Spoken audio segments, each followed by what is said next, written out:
Welcome back to VFX and Chill, the show where we take apart visual effects and try to put them back together.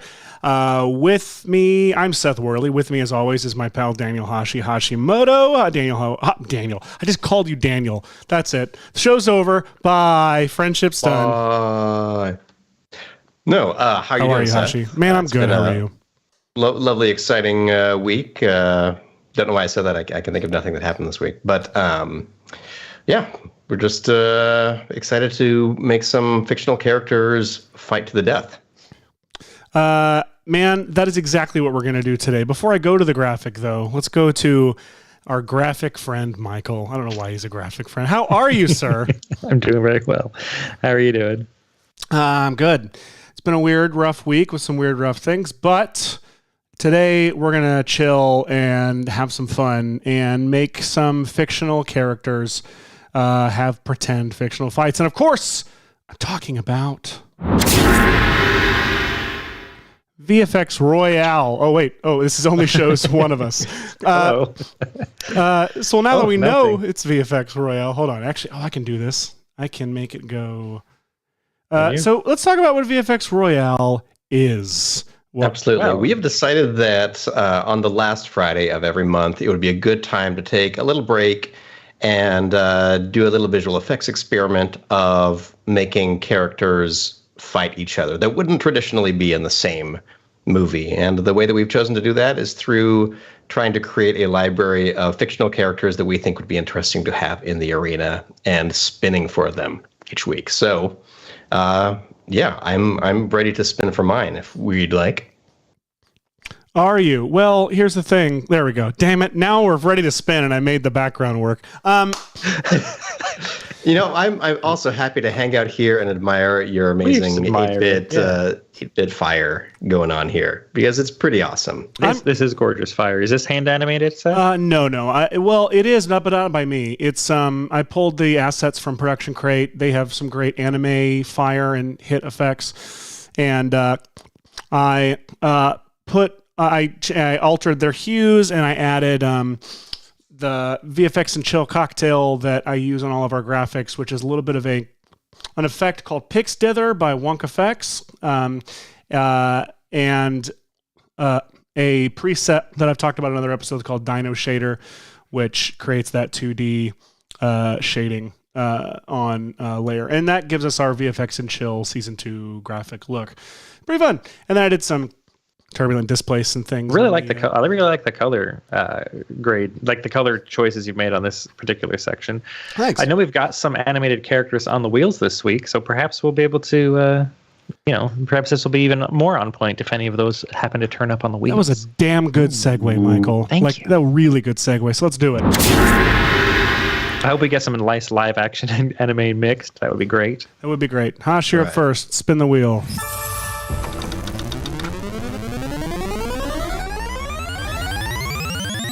Which avatar? Oh, Go, both. both of the avatars. Okay. Well, hang on. No, is this going to be live action, or is this going to be live action and anime mixed like I was just wishing for? Because there are two different versions. This is the Chippendale Rescue Rangers week. So, Rescue Rangers week. So it could be a very good opportunity for mixing some styles together. We'll see what we can do. All right, that's exciting. Up next is me.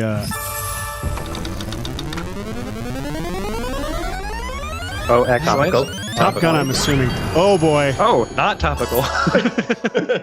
No. Mrs. Doubtfire is forever. Always. She is always eternally reverent.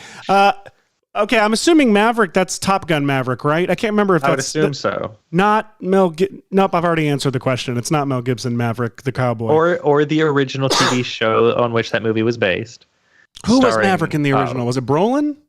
No. It was a happy guy. Like, his face is like perpetually happy. What's his... Like, the old guy... Oh, not Cary Grant, but like Cary Grant adjacent.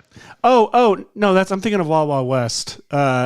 There's another Cary Grant. Except Cary Grant was like every old star. All right. Michael. Oh, yes. I've got wheels. Let's do it. Kipo. Love Kipo. Oh, hey. I don't know if I know who either of these people are. Right. So, Kipo is from Kipo and the Age of Wonderbeasts, which is an amazing show on Netflix. From DreamWorks Animation. It's about a girl who is in this post-apocalyptic world where humans are underground and these giant mutant creatures roam the planet. And she goes around fighting with this ragtag group of friends she meets along the way. And Fire Lord Ozai. Awesome. Yeah, it's great. It's got a lot of really good representation, like that aren't in a lot of cartoons. Like, it's not like regular straight white all the time kind of thing, but it's like not treated like, look, we're being representative. It's just like, here's the world, and just like, there you go. Wonderful. Very cool stylized. Actually, the flames you've picked here very much match the nighttime color scheme that they use on the show. Great art direction on the show. Just everything about it's great. And then Fire Lord Ozai is the main bad from Avatar: The Last Airbender. Ooh. Oh, I should know that. Yeah. Damn it! Now I've revealed my cards that I've still not watched Last Airbender.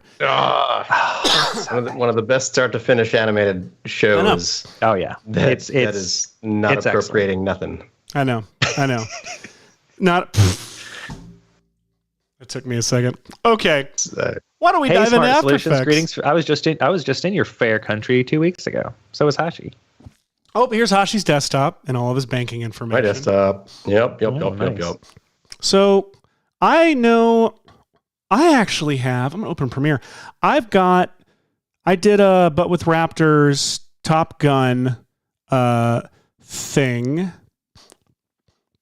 Hang on, let me think this through. Yes, I have the Avatar Way of Water trailer here that I'm just going to quickly peek through, because Way of Water kind of makes sense with waterbenders and whatnot. Yeah, I don't know. I was just going to say, I don't remember Avatar Way of Water, but no, there's the new Avatar, the blue Avatar. Yeah. I feel like we should have blue Avatar versus real Avatar. Oh, no, that's not right. It seems unfair. God, I'm pulling clips from Avatar: The Last Airbender, and I need some stuff of Fire Lord Ozai, and I'm going through the final battle part where it looks like he's about to get like completely slapped by Aang.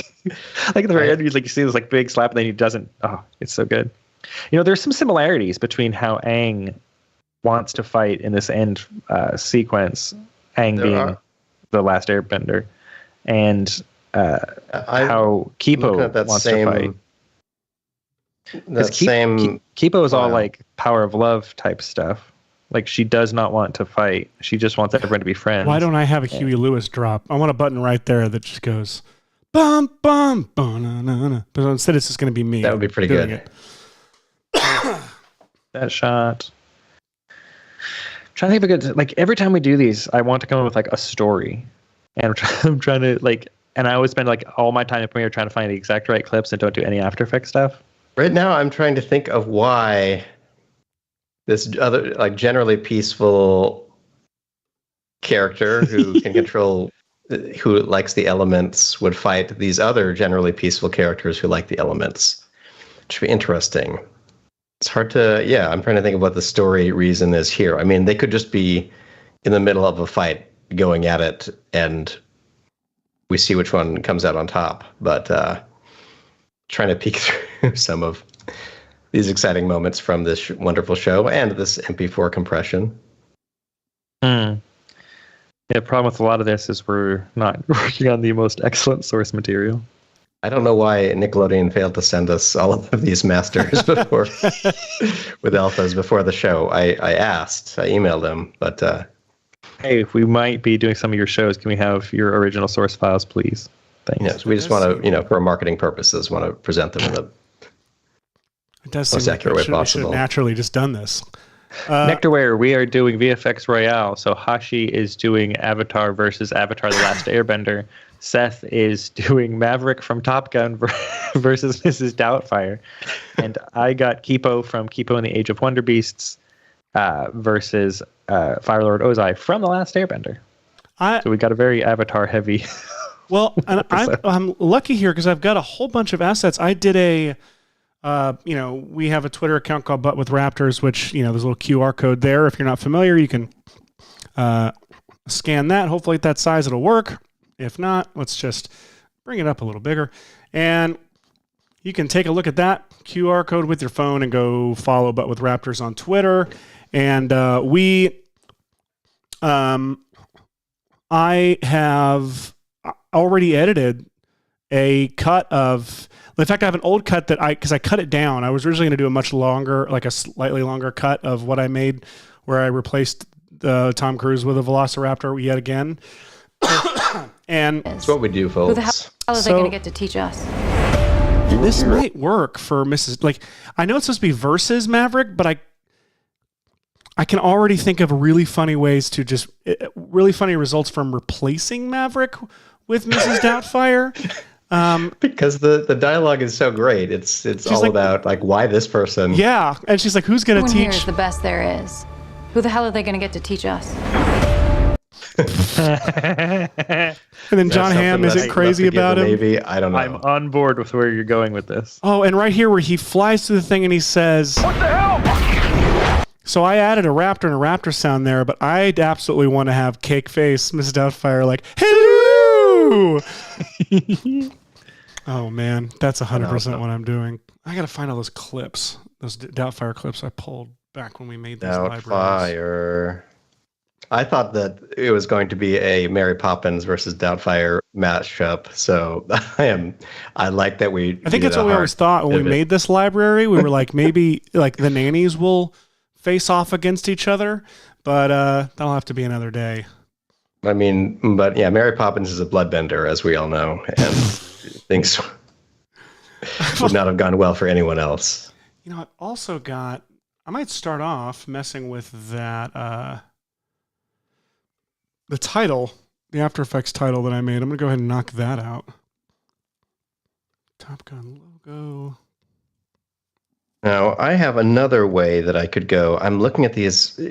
Avatar has, meaning Cameron's Avatar, has fewer one-on-one fights that are very comprehensible in a good way. And so one of the other ways that I could potentially approach this would be like this. Let me see. Jake Sully on Mixamo Hey, look at that. Look at that. Jake Sully and the unforgettable Grace Augustine from Unforgettable. Avatar. Unforgettable is the key word there. All right, and if we also have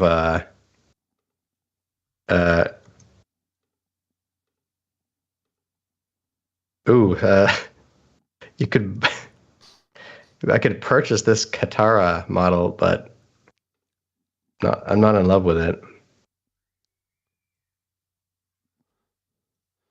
Let's see. But wait a second.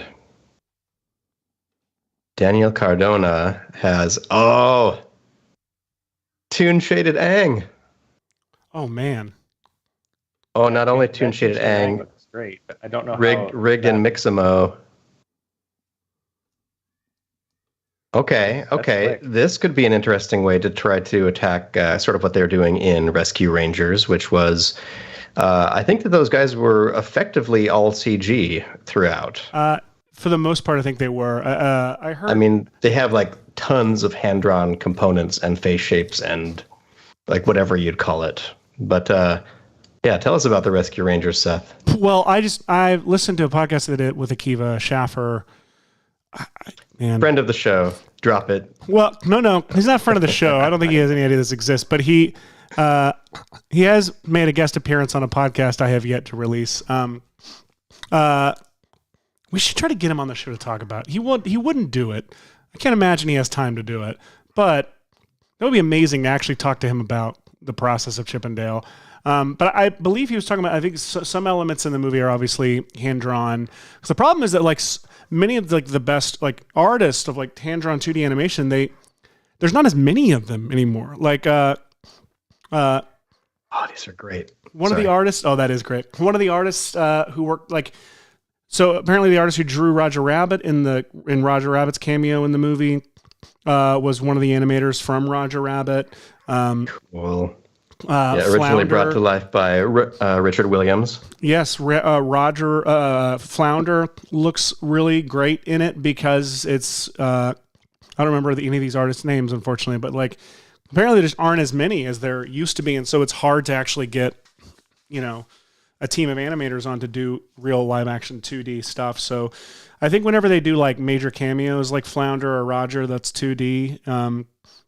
But then obviously like Hero Chip is, like you said, 2D shaded with elements. It's still really, really cool. Yeah. All right, I'm trying to think of possibilities here because I have one kind of editorial possibility, which was to try to. There's this fight that Jake Sully has with this robot, and it's possible this robot could be replaced by Aang. It's a difficult paint out. But it's a kind of cool scene. Difficult paint out, you think? Jeez. But I thought that this could be kind of exciting because at this moment, like Jake makes a good almost kill shot to this thing.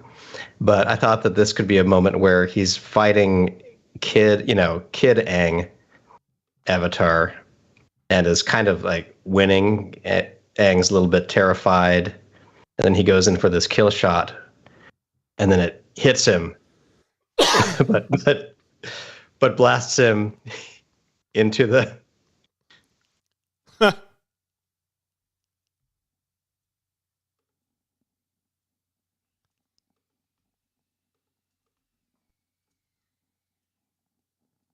we go. There we go. There's my editorial fight between Avatar and Avatar. Let me see it again. So we've got Jake unknowingly shocks Aang into the Avatar state, channeling all the power of Avatars that came before. Nice. They scream at each other a bit. Jake gets a little bit terrified. Yeah, Jake and then regrets in his Avatar decisions. states, they start. Oh, that's great. We start destroying the forest. So how much are you going to blend like the 2D fire with the 3D fire? I'm really unsure what to do exactly. So I'm going to start trying to dive into one of these shots and seeing what could happen. Meanwhile, Michael, how are you doing over there? Yeah, how are you doing, Michael?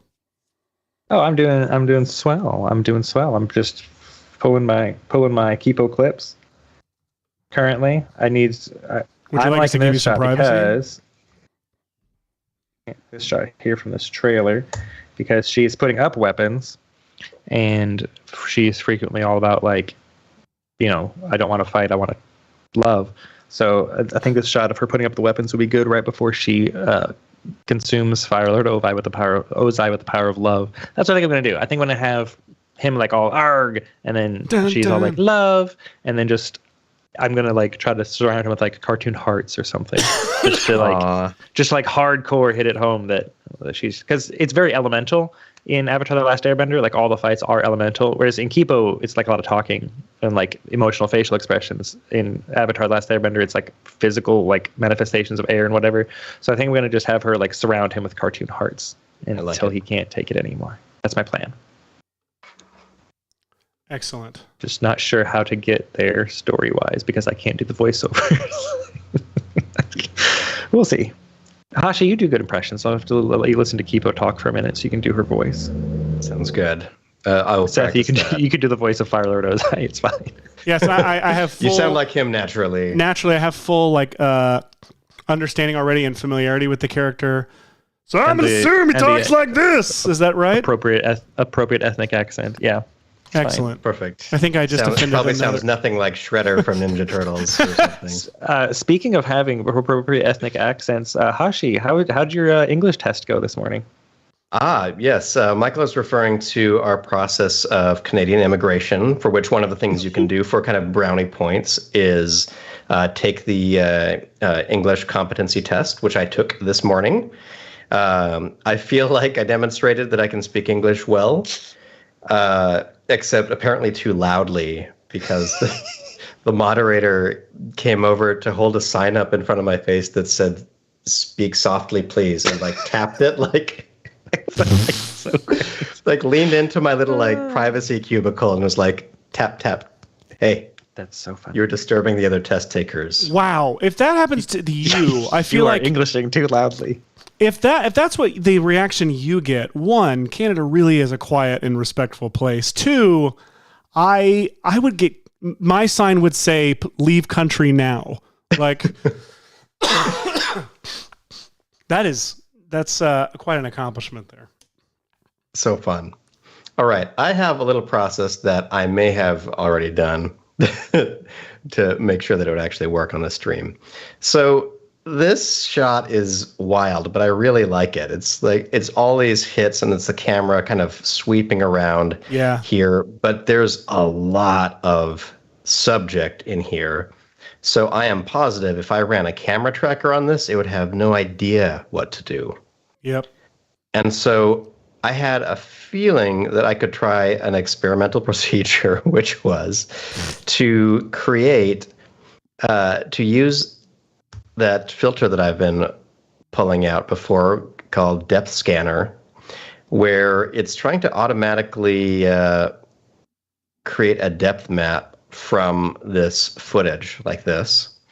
And then I tried choking that down a lot because basically the subjects are really in the foreground of this and the background is actually pretty consistent throughout the shot. If I scrub through it again, you can kind of see, you can see the plants on the side here actually feel like they would, like they could track, but there's a lot of garbage matting to do to get that to work.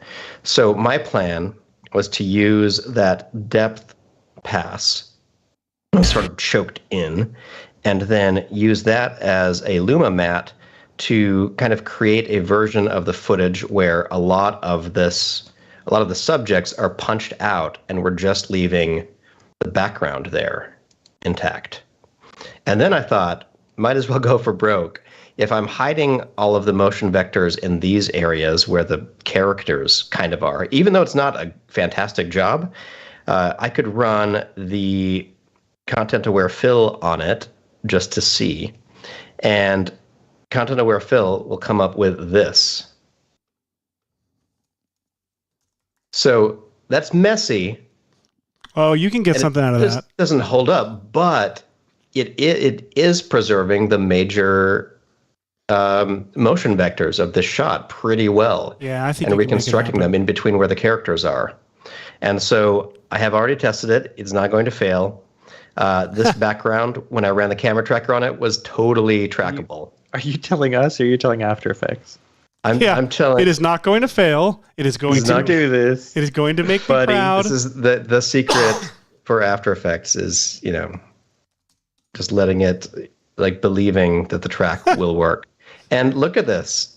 It actually did. There's clearly some motion vectoring that came from, like, the robot moving, but for the most part, I ended up with kind of a static idea of what the background was. So if I turn on a guide layer, when I did my my jet what was it, Independence Day but with dinosaurs tutorial, I could not get that freaking jet shot to track, and it amazed me that doing a really gross, dirty content-aware fill pass, getting rid of the jet, which took up a lot of the shot, and got this shot that really shouldn't be able to be tracked. It tracked it immediately.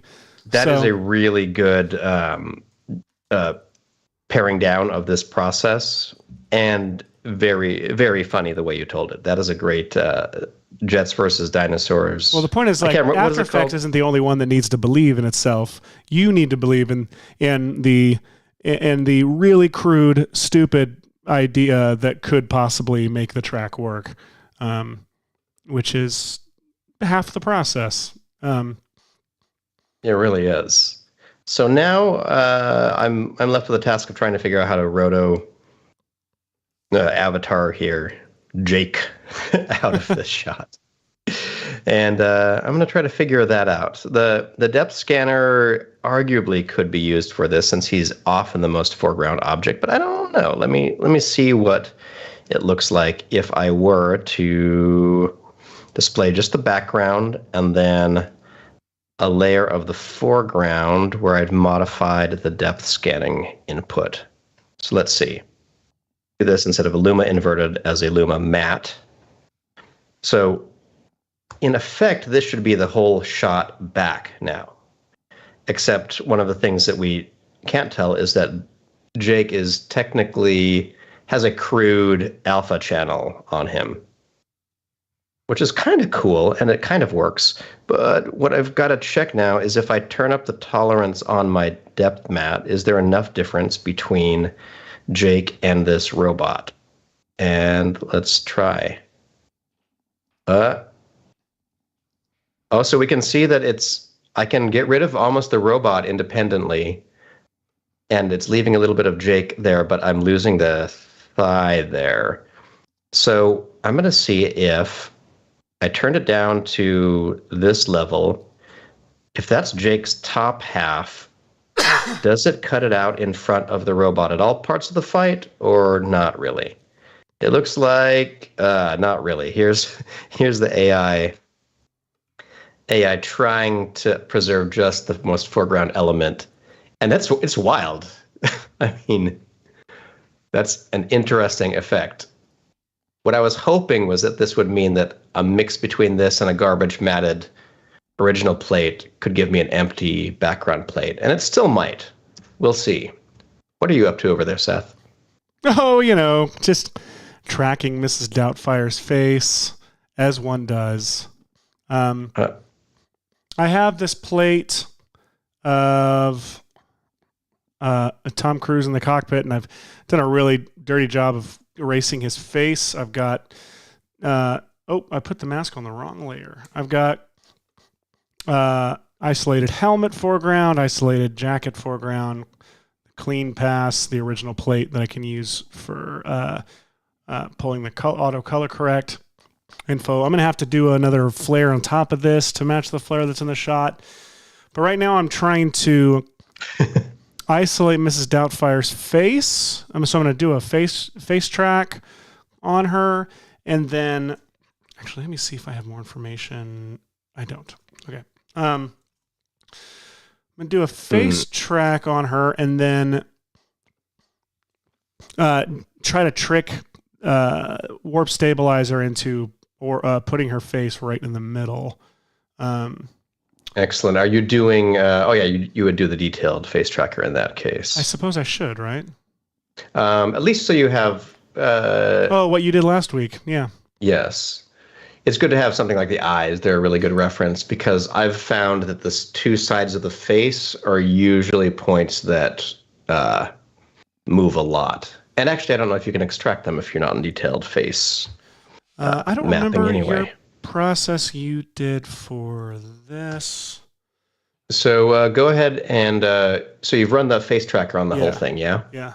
All right. So now just click on the footage itself. You can kind of ignore the track that you just made. Okay. And in your tracking window, go to Stabilize Motion and click that.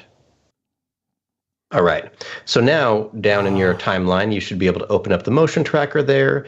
And if you check the boxes for scale and rotation up there, then you'll have 2 tracking points with 2 attach points, which you can link to the eyes, right? Yes, to the pupils. So the track 1 to the left pupil, track or whatever.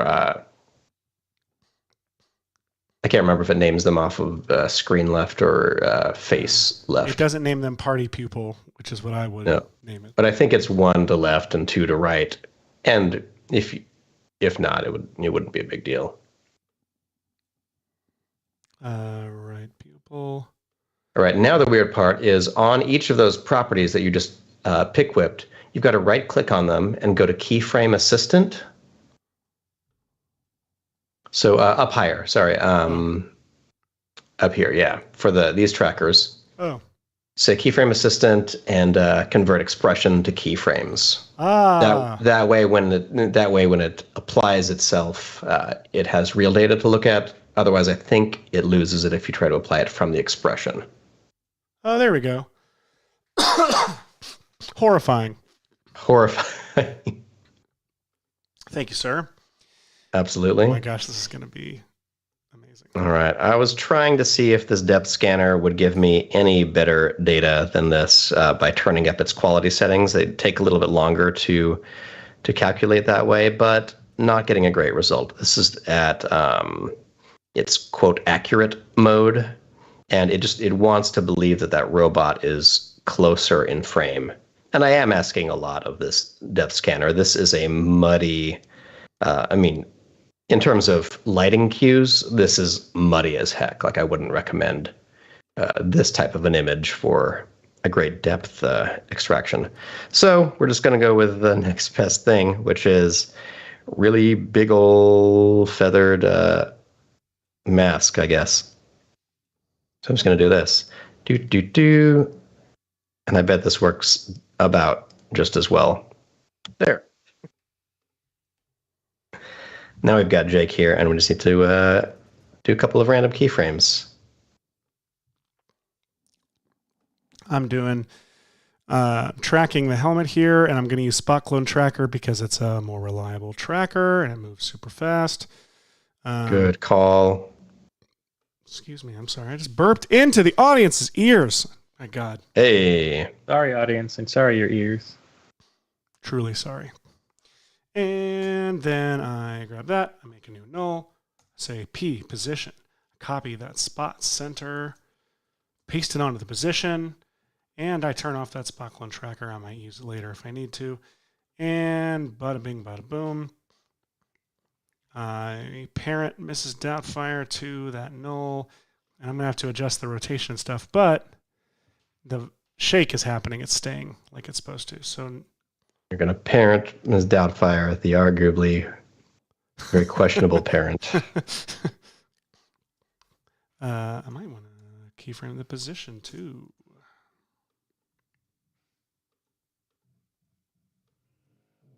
Now, Michael and Seth, are you guys excited for Avatar: The Way of Water? Sure. I'm in general excited about a Cameron sequel. Oh yeah.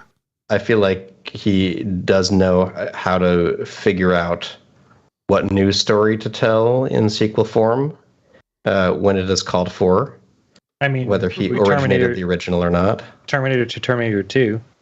Yeah, so those are I mean, I like both of those films. I think more than the original, as it were. So I mean, I used to think that about Terminator 2, but I do have to say, I watched Terminator last year, and that movie pulls. That movie is like maybe perfect. Like that first Terminator, I had forgotten that it's just a horror movie. Like it's wonderful. Not popcorn fluff. Well, it's just like it's like Halloween. Like you could do a double feature of Halloween and Terminator. Terminator's the better film, but it's so damn good. I think I used to say T2 was my favorite, but I think I've since abandoned that idea. And everyone cares. Everyone cares a lot and was interested in my take here. Now, Seth, as a filmmaker, what would you consider to be a challenge when trying to, I mean, Avatar 1, Cameron crafted a very wholly original movie, story, characters, and general dynamics that referenced no other existing pieces of media. But how would you try to continue this story, because like the original, the lovely Dances with Wolves / Fern Gully paradigm is completely solved in the first movie. I love these kind of questions. I don't remember anything from the first movie. Do you remember Dances with Wolves? Do you remember Fern Gully? I remember. What does it say about me that I remember more about Fern Gully than I do Dances with Wolves? Just imagine it's slightly bluer and that. Well, in that case, do we know the plot of Avatar 2? It's called The Way of Water, and they're around water lots. Yeah, I'm like... And there are clearly whales. Clearly the military-industrial complex is still there. Okay, the industrial complex is still there. A lot of the shots look fine, but like there's one of the shots where like he's just like tightening a rope onto himself. Unreal. Or something, like on the hand. It looks incredible. Oh my gosh. I can pull it up right here. It is right. Please do. It looks like 100% photoreal. And it's like the stupidest little shot. It's bizarrely toward the end, like, because I think they knew that it was good. Look at that. It's so good. Let me see if I can play it back in real time. It's so good. I'm going to crop this out so I can just loop this shot because it's phenomenal. Hit that tilde while floating over that image. Yeah. All right. So check this out.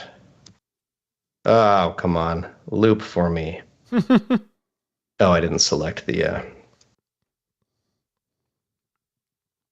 There we go. Nope. Don't want to go to the wrench and say I hate you. Just like go to the wrench. Oh. Click the wrench. Let me go over there. I thought that since it was visible, it was going to loop. Yeah. The MP4 is fighting it, but like, this is insanity. It looks so good. It just looks so good. So that's my proposal. Is that you do a sequel to Avatar? You basically just do 2 hours of Mulder and Scully tightening a leather strap in water, and I'm in. Just in real time, suiting up one of these flying fish nicopters. You know what I hope? Here's what I want. Now that I'm remembering what happened in Avatar, I want the sequel to do away with the industrial. Like, I want to do away with the humans searching for the, conveniently titled mineral, whatever it was. It was like unobtainium. Unobtainium, yeah. And I would rather see like a story about you have this Na'vi species on this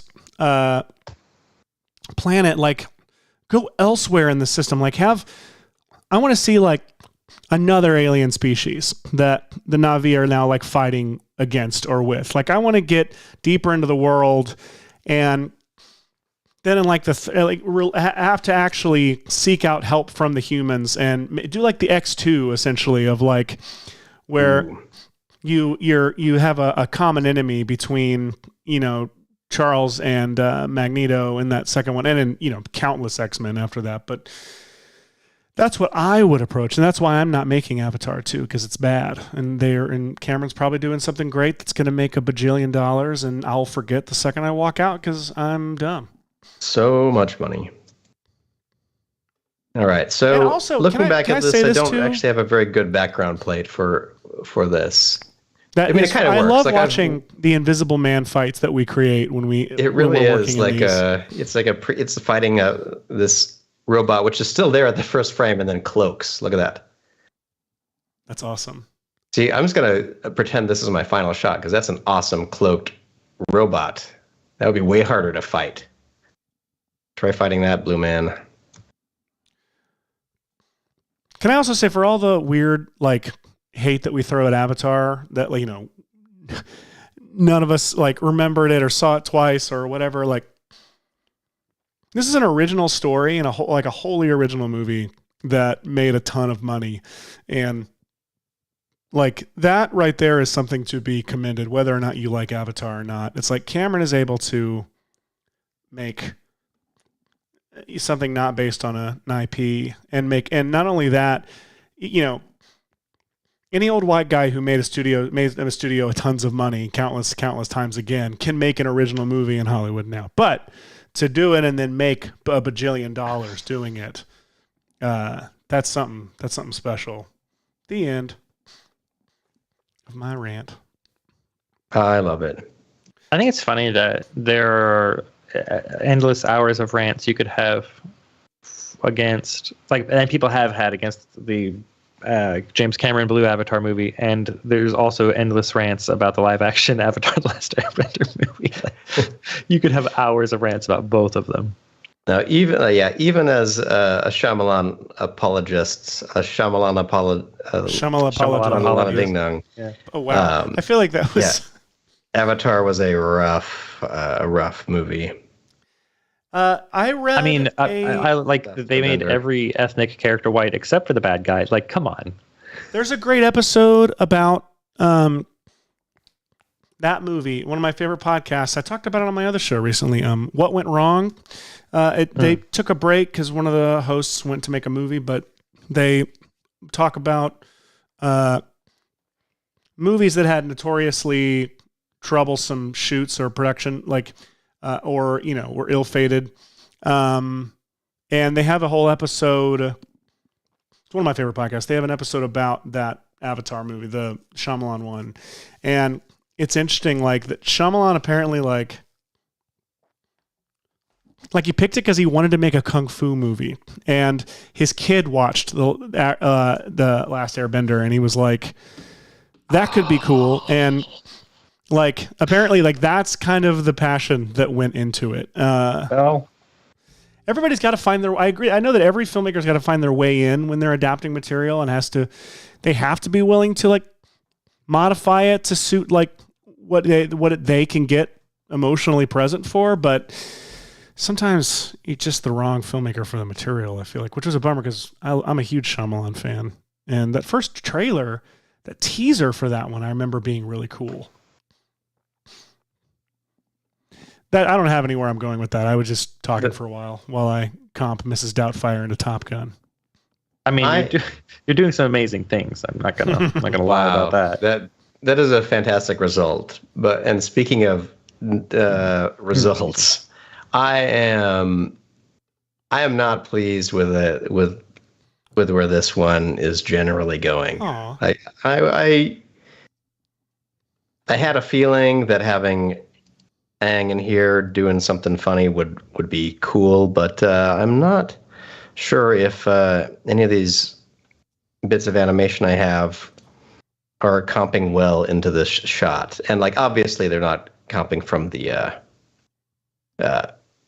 look perspective. We haven't really played with the look yet, but I think it's more the the feel isn't doing it for me. So I might abandon this and start moving towards something a little bit more exciting. Yeah. Like what? Oh. This little bit does look a little bit like Aang runs up and gets clocked in the head. That is so rude. He's a child. Ouch. Okay. he's a child. Well, matching the look is the thing I'm going to be struggling with, because the final fight with Fire Lord Ozai is underneath the light of the red comet. Spoiler alerts! Spoiler alert for Avatar: The Last Airbender and Kipo and the Age of Wonderbeasts, potentially in one of them, in the things I want to say. Anyway, this final fight with Fire Lord Ozai is under a very red sky. I'm going to try not to say why. A very red sky, and Kipo. If you pop over to my screen and have a look, is like her nighttime shots are all this like pink, purple, and blue look, like this and this and this. Oh, that's nice. So like we have very different color palettes. So that's my first task, is I'm going to start trying to match these color palettes together. But here she's singing about the power of love or whatever. Oh, and speaking of color palettes, I completely forgot, but I can't reach them. Oh, you found him? I found them. Oh, hey, chat! He found his glasses. Check it out. Oh, I've dropped and broken. Oh. Here we are. Here are my in chroma lenses, which maybe I'll put on now that I'm attempting a teeny tiny bit of color correction here. All right. So remember, everyone, the science behind these won't work for me for another 8 to 20 minutes.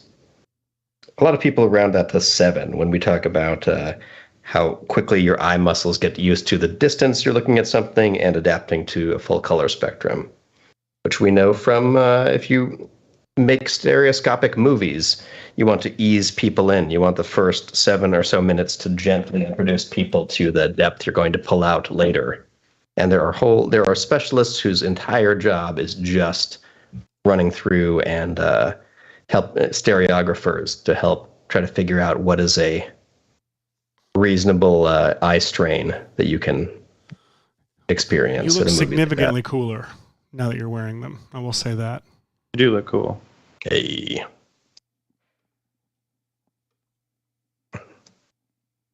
Let's see. So I kind of like that there's a little bit of a top light on Aang from this particular clip, because it sort of matches that there's this weird top light here. It's coming from the wrong angle, though, but the wrong angle. But I shouldn't have. That was a strain. But I'm gonna see if I can turn up. Mind you all, this is still before any of these have adjusted really to my eyes, but I'm trying to cool him off a little bit because, yeah, like I said, they're under that, or like Michael said, they're under some extremely reddish lighting, so I'm trying to pull a lot of their highlights to the opposite end of the spectrum. And also, he's inside this jungle here, so there's arguably a lot of like really cool and green and bluish lights. So I'm pulling it down into what I know to be the kind of coolish, greenish blue realm, but other than that, I'm just trying to see what sort of sticks in terms of that. I'm going to bring up the shadow value because he's got these black animation lines on him that shouldn't be completely black. They should be closer to this sort of shadowy color there. And that makes him look a bit better in here. Like this looks sort of like how I would light him, what color palette I would use if this were a background painting. Sure. Let's see what starts to happen here. And I'm going to need some jungle in the background here to replace all of that crazy jungleness. Let's see if we can pull it from a different frame in here. Let's go to our background plate and see where the background looks the emptiest and jungliest. Maybe here? I don't see much jungle. There's a little bit of robot arm up in the corner. I'm going to grab this frame right here. I'm going to export that as a little still for a moment. I'm going to render that. And then on this background itself, I'm going to drag that into a new comp, and I'm going to actually do some specific work on it. Let's open up the layer. Let's open up our clone stamper, and I'm just going to erase some of these robotic elements and little bits that are still there. There's a very muddy background, but it's going to be in motion a lot. So let's do this, and then let's re-export it again. I know this is silly to do, but I'm going to do it anyway. All right, and render. Now let's rename that forest. And then we'll jump back into here. And now if I throw this in here, since I've run my awesome normalized track script on this section, if I make it 3D, it'll shit right in there. It'll what? Just Right like in that. there? Pardon? It'll what? It'll just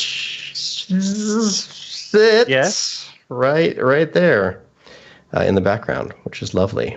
Oh. And the reason I want this background patch here is if I reveal just my background track, I know I've created a 3D bin. You don't need to tell me anymore. But you can see that this... It does like to tell you a lot about that, doesn't it? It does. There's a lot of noise going on here as I scrub through this. But if I were to introduce this 3D card that kind of comes from the same region, it can give me a much more static kind of image in the background on top of all that, which is really nice. And because of this surprising motion track, actually works pretty well. So I'm going to put it here. I'm going to make it a little bit larger just to compensate. And then I'm going to draw sort of a random mask like this, and then start to feather that out a lot. So again, this is just using a 3D card. I'm pushing it back in space a little bit, but I'm going to see if that on top of my background with the content aware fill looks a little bit more stable. And it does. It's pretty good. It's weird, but there's going to be a little bit of stuff in front of it. So let's see if now I turn back on my Ang layer and I turn on my Jake, like rough roto there, how this all kind of looks. Let's see. Yeah. All right, I'm getting something. My Jake roto desires a little bit more, so we can see Aang running away there. Everyone here. What have you got going on over there? I accidentally hit play on something. I have an idea, a couple edit ideas I'm going to try real quick, and then... I love edit ideas. I'm just trying to figure out... I've got the cockpit shot ready to render. I've got the title card ready to render. Seeing what other shots I need to do. I really should have just roto-brushed this, but I'm too lazy to do that live to you all on air. Mm-hmm.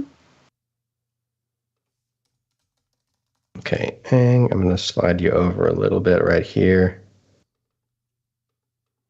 So I need to find a good line to replace whatever he's saying here. So he goes... What that is, I can't imagine. So this is the reveal of Mrs. Doubtfire, and it says something. So I need a good line. You'll be watching. But I run a much tighter ship. Between the hours of 3 p.m. and 7 p.m., I'm in charge. And when I'm in charge, you will follow a schedule. That's those who do not follow a schedule. There's some good stuff in there. Yeah. I run a very tight ship. I think she says, "Don't fuss with me." She'd never punish us. Don't fuss with me. That's it. That's the one. The music. All right, that's the clip. Gorgeous is the word I would use. Let's see. All right, so I see a question in the chat about if there are any courses to learn this. Could you be more specific? This is from Aditya Singh. Please let us know specifically what what kind of courses, because we could probably direct you to something that exists already between Red Giant and a Maxon training team. And if not, we can start tailoring our videos and courses toward what the community would like. Oh, suspicious door. Opens. Oh, sorry. That's the perils of being in an old house. There are lots of creaky doors, and definitely no hauntings. No, it just means you're listening to a sound effects CD. That's what I think is really going on. Oh, this whole house is a sound effects CD. It's great. If you ever produce a sound effects CD, lay off on the reverb, by the way, everyone. Yes. Just, we get it. Like, they're like echoey sounds neat, but not when you're trying to pull sound effects. Mm-mm. Let's see. And that's your sound effect advice for the week. Lay off the reverb. We'll add it if we want it. All right. I am not in love with what's happening here at all, and I want to pivot now that we're about halfway into this crazy process. Oh, no. I mean, sure. So right. I sort of have Jake hitting Hang in the face with a comically large something knife, tells me that's what's going to end up as the shareable this week. It is. Mm-hmm. Chung. This is a pretty funny little bit that I have rotoed, which is running towards screen, kind of, and then turning around and running off. But not working perfectly.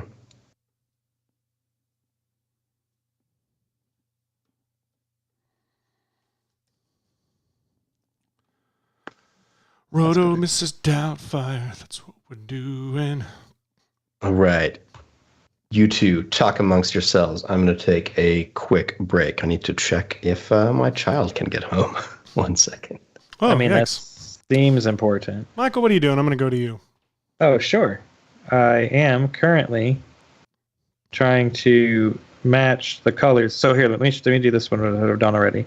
So this is, he's firing the fire, and she's having the fire explode behind her.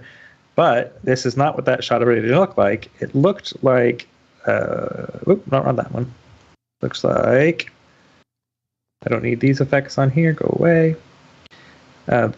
That's the looks and optical glow. So this is what the shot originally looked like. Whoa. So I used, right?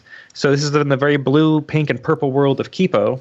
Yeah. And I need to bring it into the red world of Final Battle scene there. So I used the color remap feature in Magic Bullet Looks. Nice. And some optical glow from VFX Suite to give it this look, which is a lot more similar. Let me show you how it kind of works. Let me see if I can find another shot of Kipo here. Yeah, this one. I'll just start with this for a second. So pull those two annoying things up, and we'll get looks. Edit.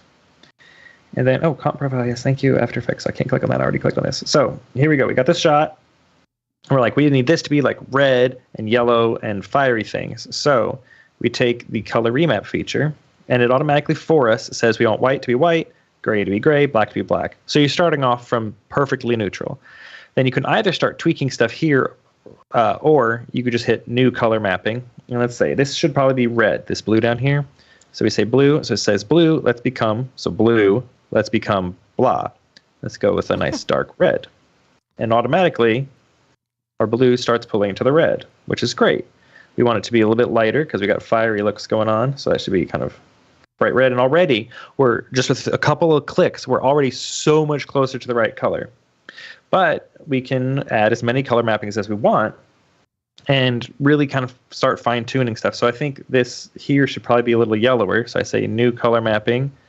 We'll take this color here, which used to be that blue color, and we're going to pull it way over here to this like yellow. And probably I think I want that to be a little bit darker because I don't want that to glow too much when we start glowing. But that's how you do it. You just start saying this color here, become this. That one I'm going to make be like a deeper red. And you just start, it's more saturated. Start pulling your colors around where you need them to be. That's fantastic.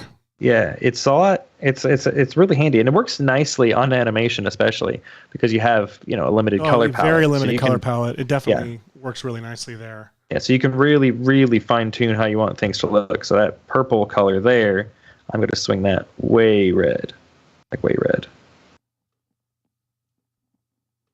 I want to make sure I keep her eyes pink. Oh, spoiler alerts again for Kipo. She turns into this at some point. Yeah, but we all saw that coming. She was going to turn into some kind of animal. She becomes a mute at some point. So, sorry, folks. Seriously, watch the show. It's a great show. I don't want to ruin it. Julian says that they would love the sequel for Avatar to be about the unionized workers of the industrial plot, and the aliens were just kind of in the background. He wants to talk about, they want to talk about workers' rights, but in space. So like politics in space, not unlike the opening of Star Wars Episode 1. Yeah, they must have loved Episode 1. Must have loved it. So I am now taking this thing, deteriorating upscale. This needs to be 150 because YouTube videos in different sizes. I'm going to take optical glow. Forgot about that. We need some optical glow because it's a very glowy, fiery world. We're going to say highlights only to a certain point. We're going to make it lower that a bit, make this like 400 to just make it overall kind of fiery. Yeah, like that.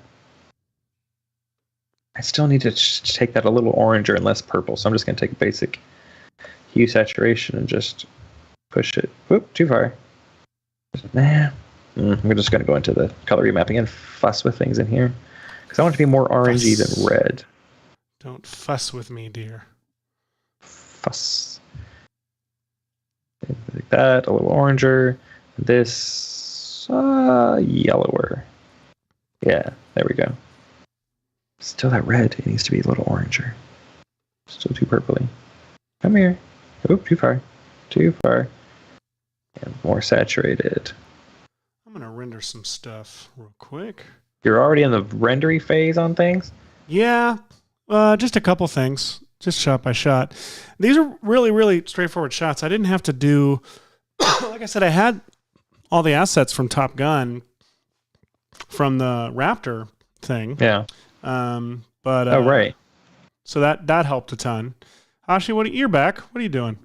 I am back. And I'm Everything thinking okay? of pivoting to an all-digital format now, just to see if I can create something else exciting out of this. So, not in love with how this process has been turning out so far. So a little bit of a dud here. So I'm going to move over to the 3D pipeline.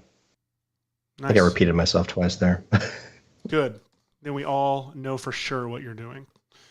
I am going to drop a couple renders in and see how this is feeling.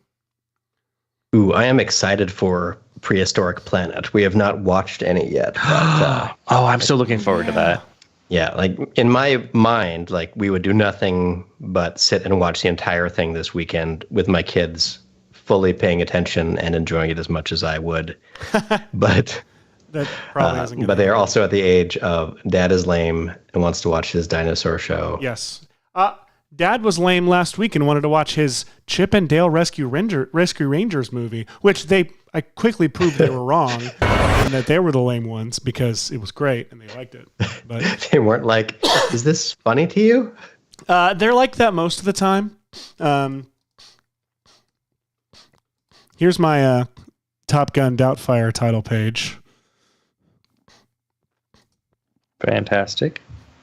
And let's do the real fun, though. Let's drop in Doubtfire homework. Where are you?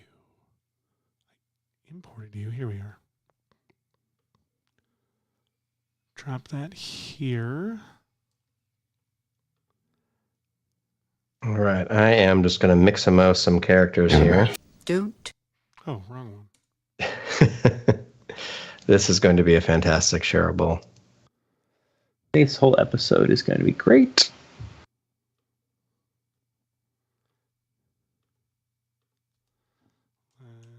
Unselect.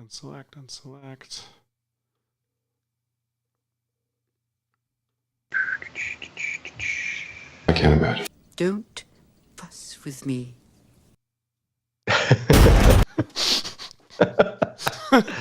I love every bit of this already. Yeah, right there is what we should hit.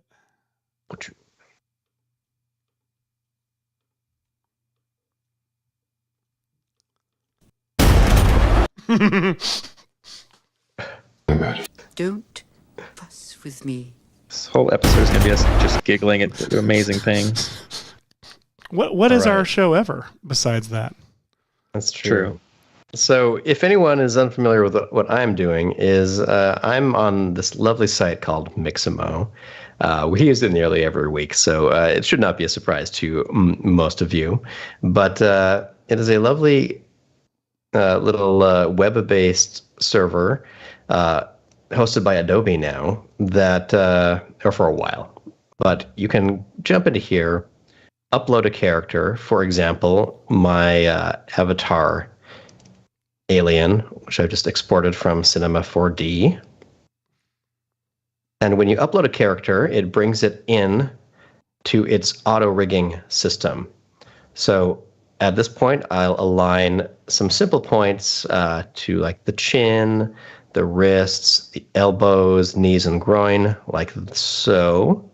Right now it's using symmetry to imagine that, and I'm going to turn off symmetry and align it a little bit better because I had to rotate these wrists a little bit around in Cinema. So the chin is a little off center, maybe closer to there. And it sort of guesses based on these points. You don't have to have them perfect, but you can get different results if you plot them differently.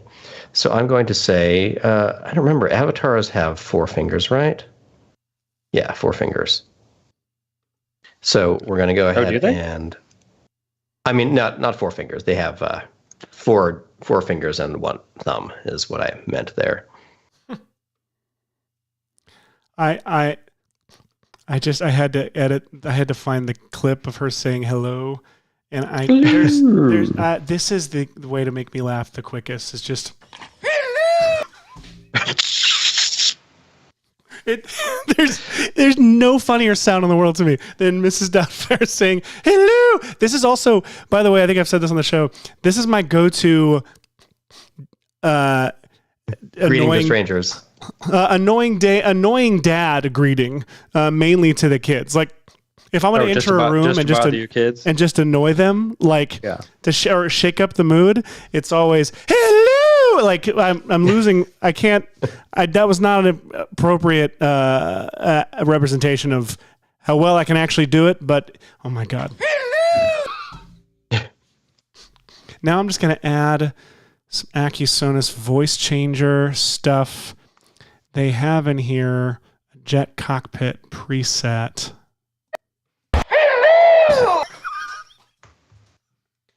So phenomenal. Okay.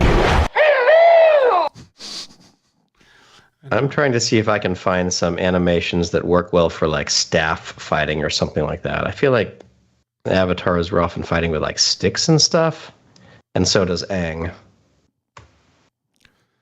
This is definitely Aang does bow fight a lot with sticks and stuff. Probably a bow staff and not an entertainment pole. Yeah, you can't. Let's see. Can't get a promotion. I need to find some. Retire. Forgive me, I got to find some By your jet sound best efforts, effects. you Or refuse to some die. background sound for the host.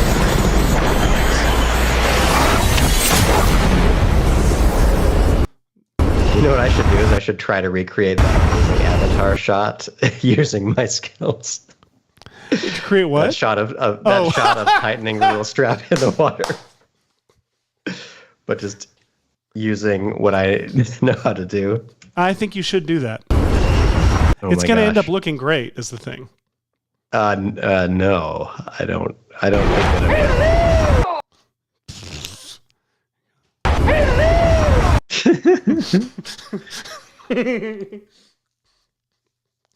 All right. All right.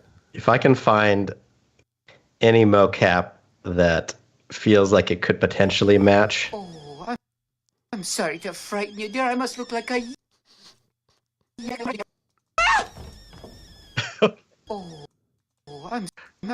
I'm sorry to frighten you, dear. I must look like a yeti in this getup.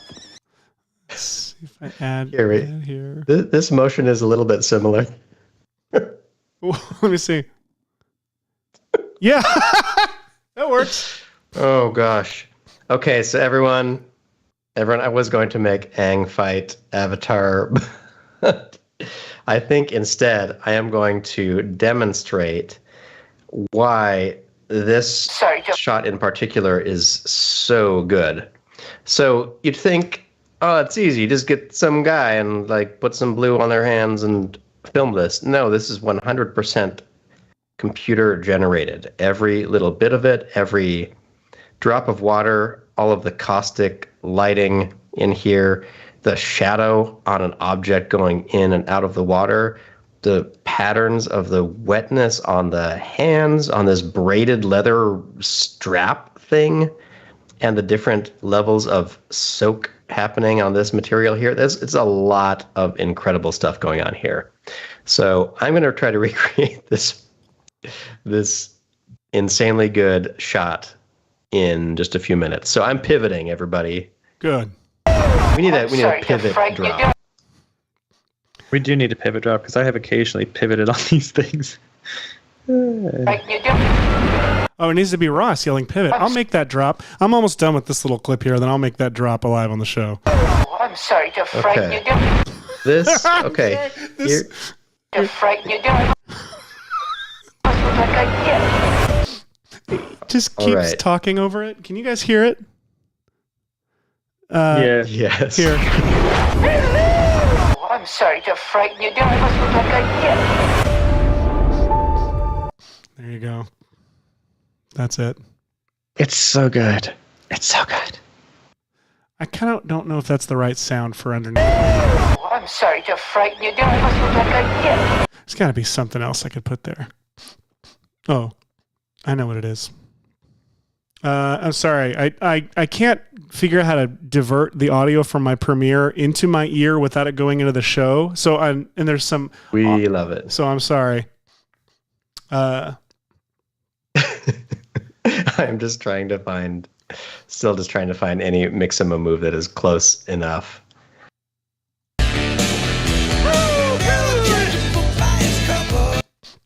I'm thinking this is what needs to be playing over the radio.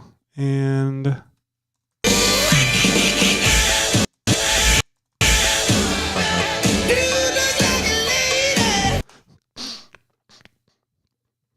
we just got flagged on YouTube probably. Probably. For that we never thought would happen. For Aerosmith, dude looks like a lady. Let's see. What? That song. Never understood. Never really understood the point of that one. I've intentionally not broken it apart to try and figure it out. Let's see. If we do how this works.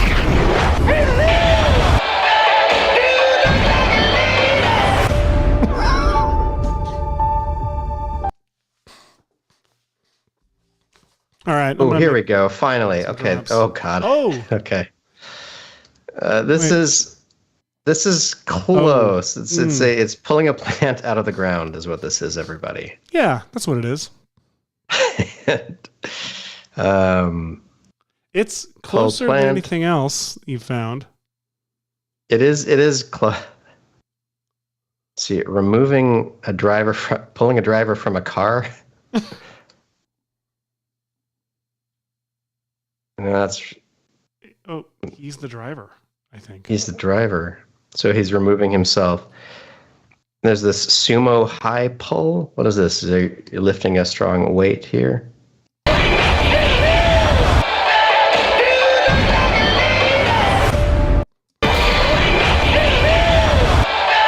All right. Oh, this is Seth. This is going to be one of your greatest accomplishments, I feel. And I have no That regrets. is, I can't imagine. What that is, I can't imagine. Don't fuss with me. What the hell?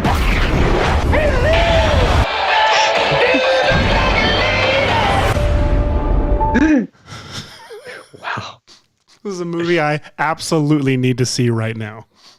I need to sit and watch that movie in its entirety immediately. Phenomenal. All right. I have nothing nearly as exciting, but as I just mentioned to everybody, am pivoting to trying to recreate this insanely good shot from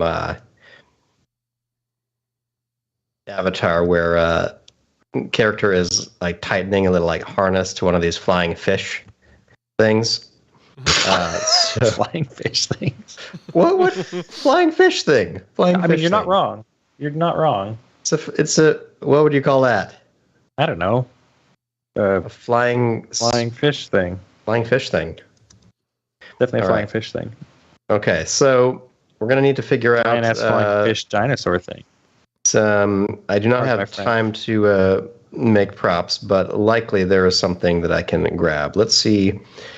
Here is this motion capture file that I've grabbed. I'm going to resize my Cinema 4D window so you can see more of what I'm doing, but it may hide some of the windows a little bit to be half screen here. So this animation seemed kind of closest to this tightening motion. So what's he doing? He's got one down and one up like that. So what I'm going to do is this is a technique for altering and messing a little bit with Mixamo animation as they come in. So this actually can be very useful. I like this part of the motion, like the way that the right hand is holding onto a strap like that. But in the movie, he's got this hand turn and kind of down. But that's not what any of this animation does. And so what I like to do is I like to twirl open the hierarchy of where all of these pieces are. Let me scroll that on the screen. And I'm going to go down to the left shoulder, the left arm, left forearm, left hand. I sort of want these all open in the hierarchy. You can also right click and say open all or unfold all, I believe. And I'm going to start with this left forearm. Now, if you jumped in here right now, you could, like twist the arm around like this, and the idea would be to sort of be matching what was happening in that shot. If I pull this one open again, but the problem is you're going to do that, and then as soon as you start playing again, that hand is going to snap right back, and that's because you haven't modified the actual keyframes here. You just grabbed something and turned it. Now, I do know that Cinema has some amazing ways to interact with a Mixamo rig and convert this into I'm going to use all the wrong terms. You can convert this whole action to a motion and then do subtle changes over top of it. What I'm going to do is just right-click on this forearm itself and say, show the F-curves. And when I do that, let me zoom out a little bit because it's probably not showing what I need. Oh, what's going on here? View F-curves for everything.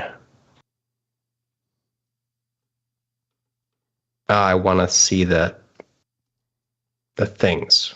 Why is this not working? Window. Don't. Sorry.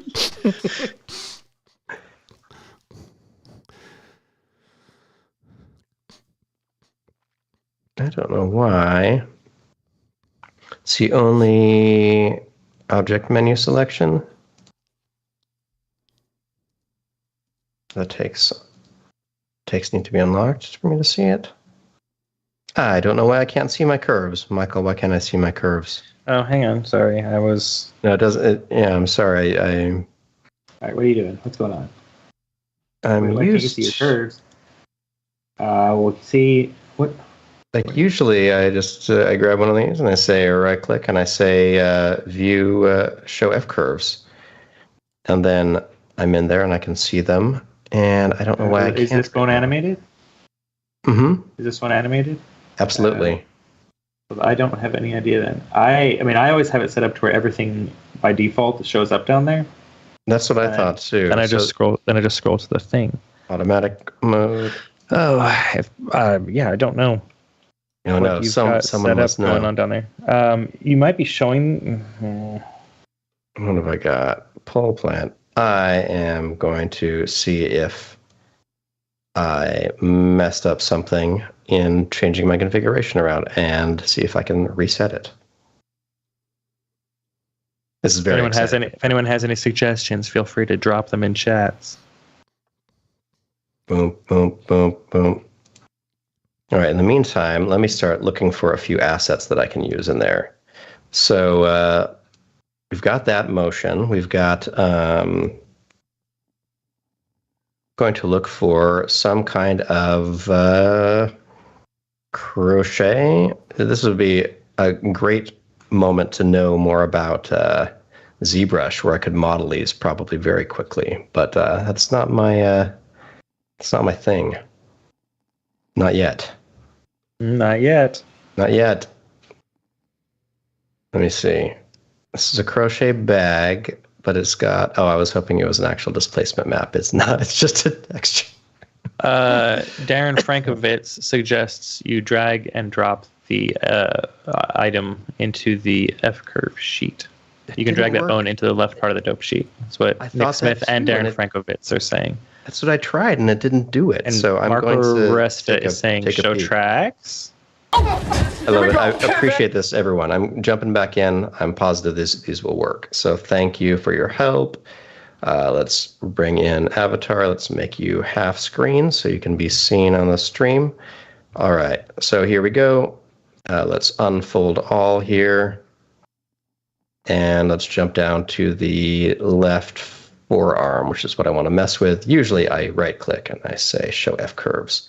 And right now that's empty. So view,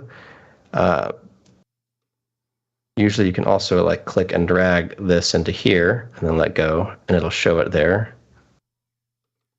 So I see it there, and now view F curve mode, view.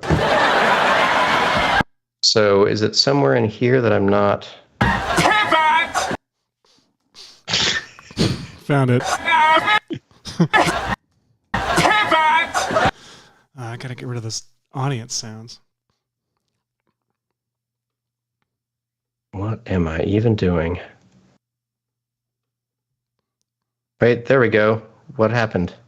I don't know what happened, but it's showing now. Oh, weird. It may have been what I focused the takes on. I don't know. I appreciate your help, Marco, Darren, and Nick. Thank you so much. I'm going to do a real quick. I'm going to get rid of this audience. Anyone want to know how I'm going to do it? If it works? Ow. I put the clip in Audition and I left enough of the audience, sound at the beginning. I'm going to try first noise. Sorry, Hashi. We just figured it. What was it? Are you on the wrong take? Is that what it was? Yes. Yes. Once again, the takes.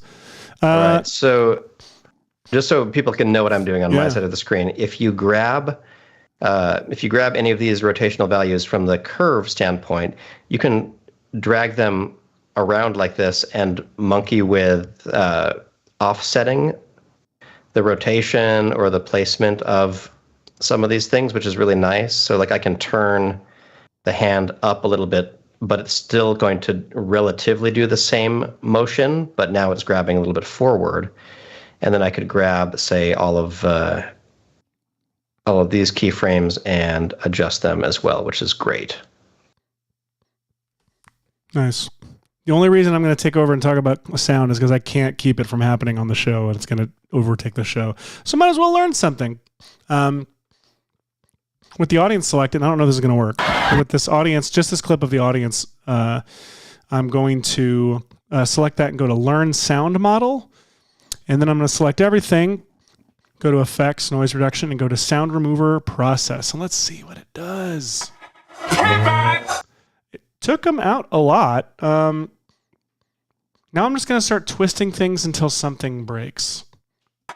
I recommend that as well. Still hearing. Now, what I normally do is I'll do noise reduction instead. Let's see how that sounds. So with just the audience selected, go to noise, capture noise print, select all, go to noise reduction process. This might not work.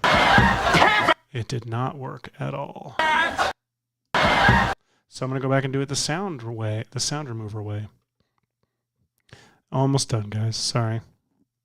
Oh, this is cool. This is actually quite useful. Wait, what did I just do? Yeah, I just want to get rid of a little more. Okay.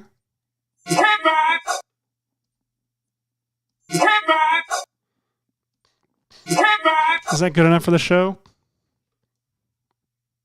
That works. I'll find some other effect to do to it.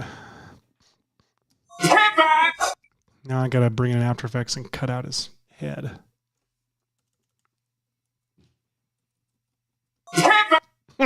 Okay.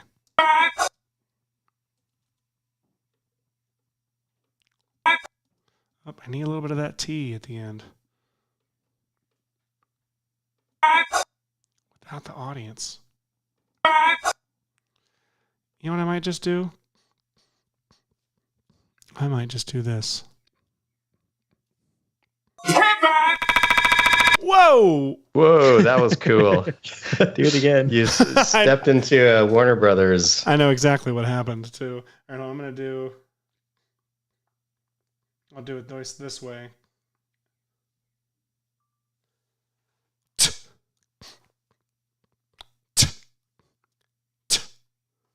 Hey, it sounds like my little remix I did earlier today. Where I was like, what's wrong with our microphones? And Michael was like, I'm just making music with my mouth. Share to airdrop to Megabook Pro. And now we import. Oh, this might have my address on the name of this. Hang on. Yeah, we don't need stalkers. Oh, it just says new recording. Good. Sometimes it labels it as your address, which is not the greatest idea. All right, I have. Ugh. All right. I'm finally done. All right, from 30 to 80.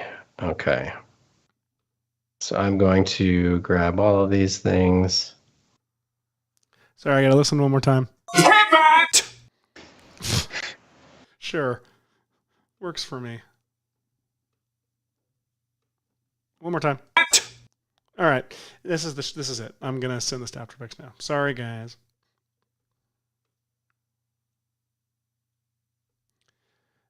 Are you gone? Did I lose you?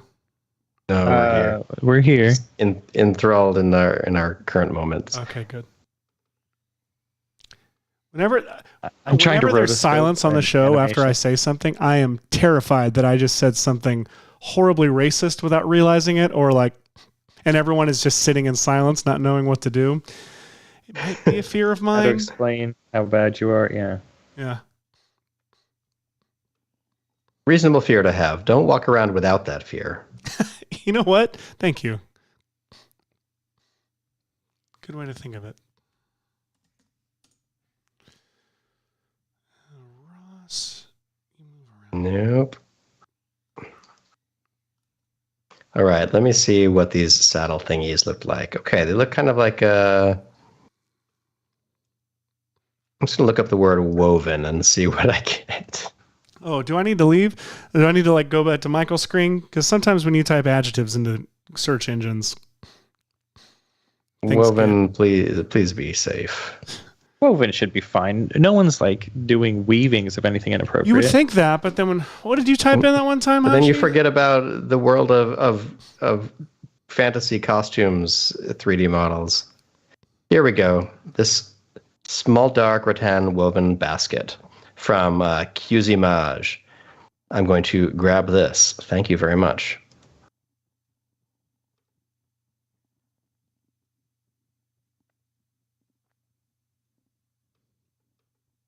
And what I need to do is update my Sketchfab importer so I would have this all ready to go.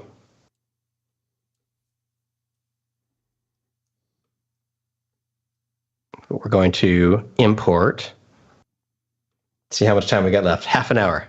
I can recreate the best VFX shot I've ever seen in that amount of time, I'm positive.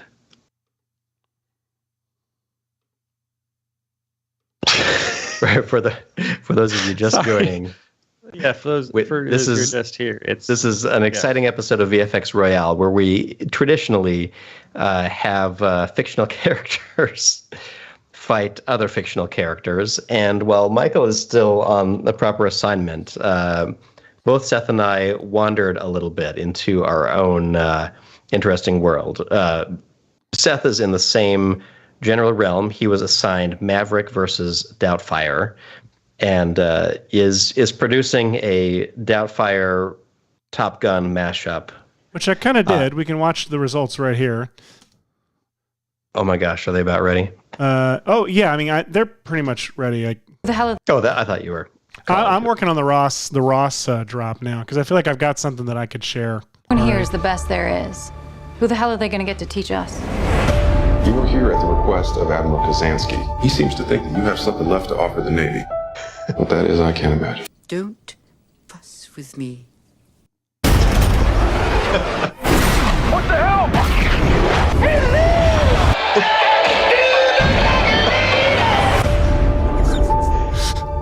Oh, it's so good. Wow. Now, what I need is a slow piano version. Also, how remarkably does that sound like the Windows 95 load music, the way it comes out of that sound effect into that piano? Listen to that. Listen. Yeah. Listen to Windows 95. It does. Huh? Wow. It so does. What I need now is a slow piano version of Dude Looks Like a Lady to play underneath the logo. Oh, someone's made it. I'm going to find it. But then I'm afraid of what will be recommended for the remainder of my days. That is a problem with searching anything weird. It's true. I was mentioning earlier to these two that Goofy movie appears in everything for me. All of my social media and YouTube feed searches. They all think Goofy movie is your thing. They think that's my thing. They've pegged me as. Which look, if it's not your thing, it needs to be your thing because that movie rules. I mean, it is that movie rules and makes me cry. So it's true. So it does work, but I don't build my Goofy world around it. I just now realizing I could probably have keyed this instead of rotoscoping it. Like a moron. Oh man. I should have said something because I tried primatting out the sky from an ang shot and it worked pretty good. Hell, I'm almost done with roto now. I'll try primate here in a second. Rotoing fast moving, high contrast points. Rotobrush's favorite thing to do. Meanwhile, I've got because it's hand animated, so like every shot like jumps bajillion. It's actually doing a pretty decent job on his hair. Fire Lord Ozai's amazing mane. Just take a look at my screen real quick. Yeah. You see, like never did the Schwimmer get such digital attention to his face. Like I feel like he missed out on. Are you a Schwim fan? Digitized, I'm a Schwim stabilized face. I think we're all Schwim fans on this show. Schwim. All right, so let's Schwim.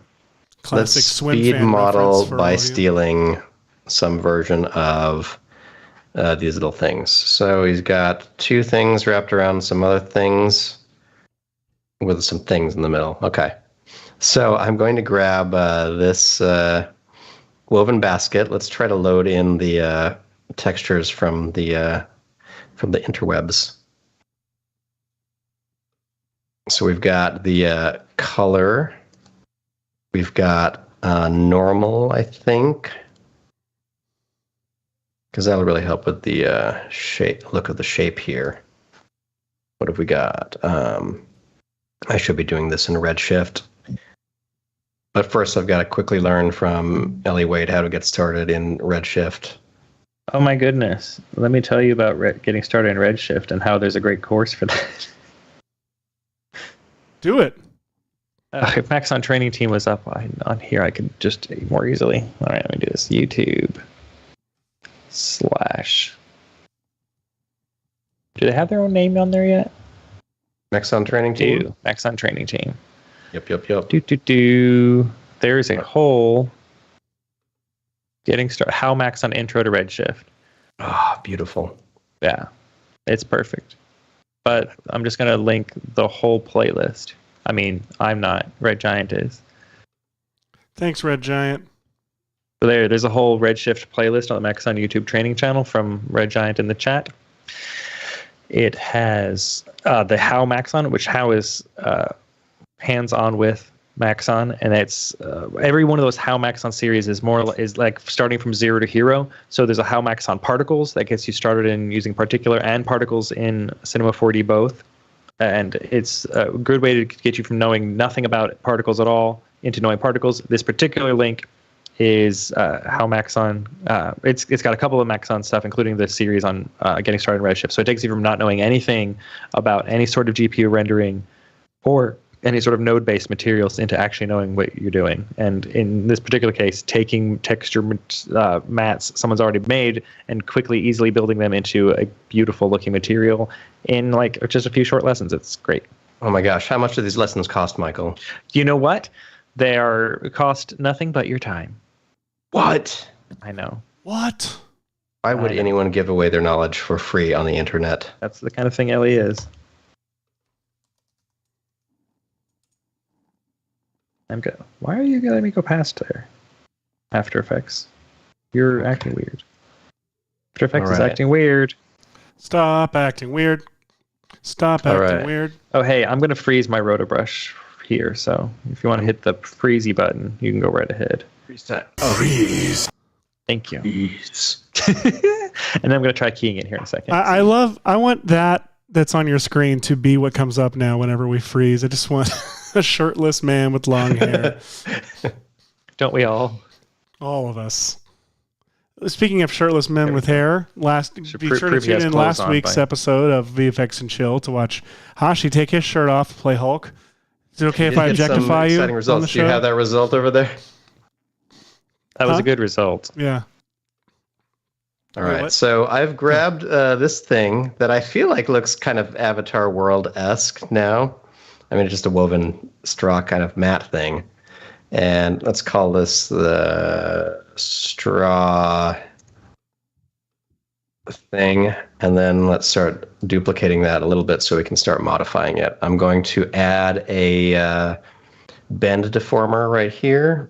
Oops, not right there.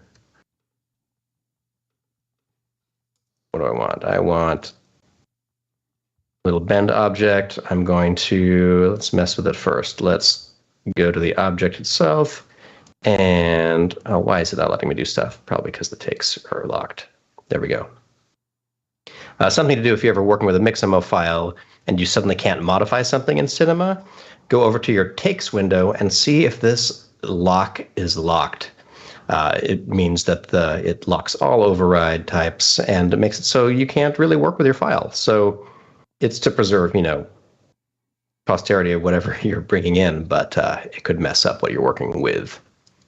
So now that I have this duplicate straw thing, I thought that I kept the original copy. I did not.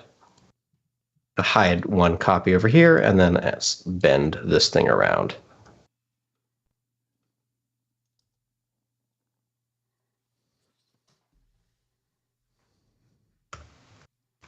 Whoops. I'm going to make this bend object much smaller and orient it around this little straw mat.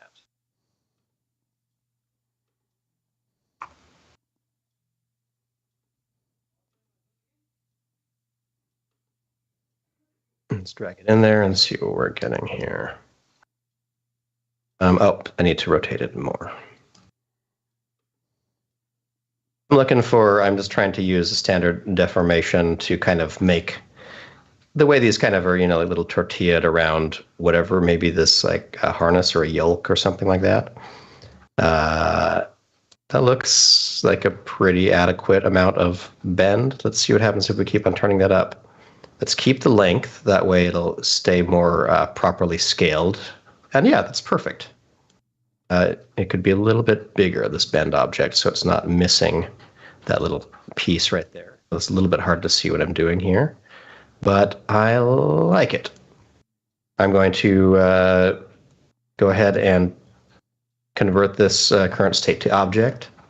And I'll have this bent version of this straw thing. I'm going to go to my tools, axis center right here, and execute this to kind of make my center a little bit more central to it. So it'll rotate like that. Now we'll have one here on this side. How much time we got? 20 minutes? Oh man, it's getting tight. Okay, we got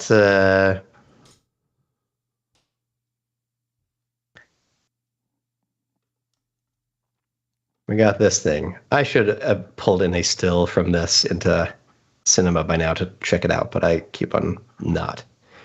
All right, it's got these like maybe little rods through that go to either side. And then all these cool straps. Okay, what are we going to do? Let's, they're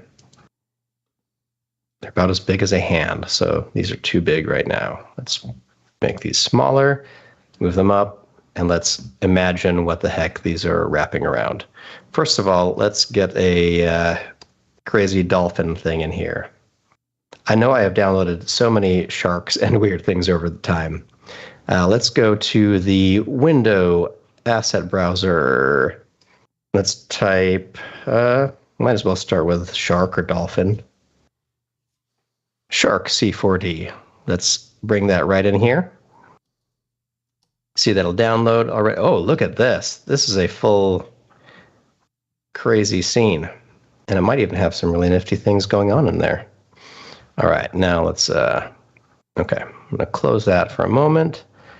And let's see what we got here. I really just want one of these sharks. I don't actually need all the rest of this. So here's a shark. I feel like your texture looked cooler a second ago. Did I do something to it?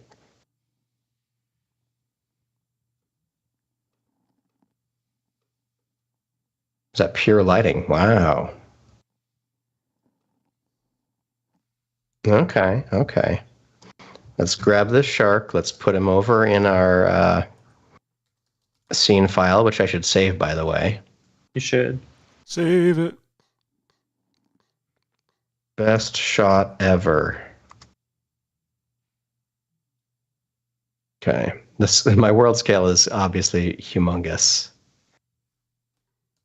Whoops. I made it a flat shark. Oh, look, see, even this shark comes with this little bend object in it. All right. Here we go.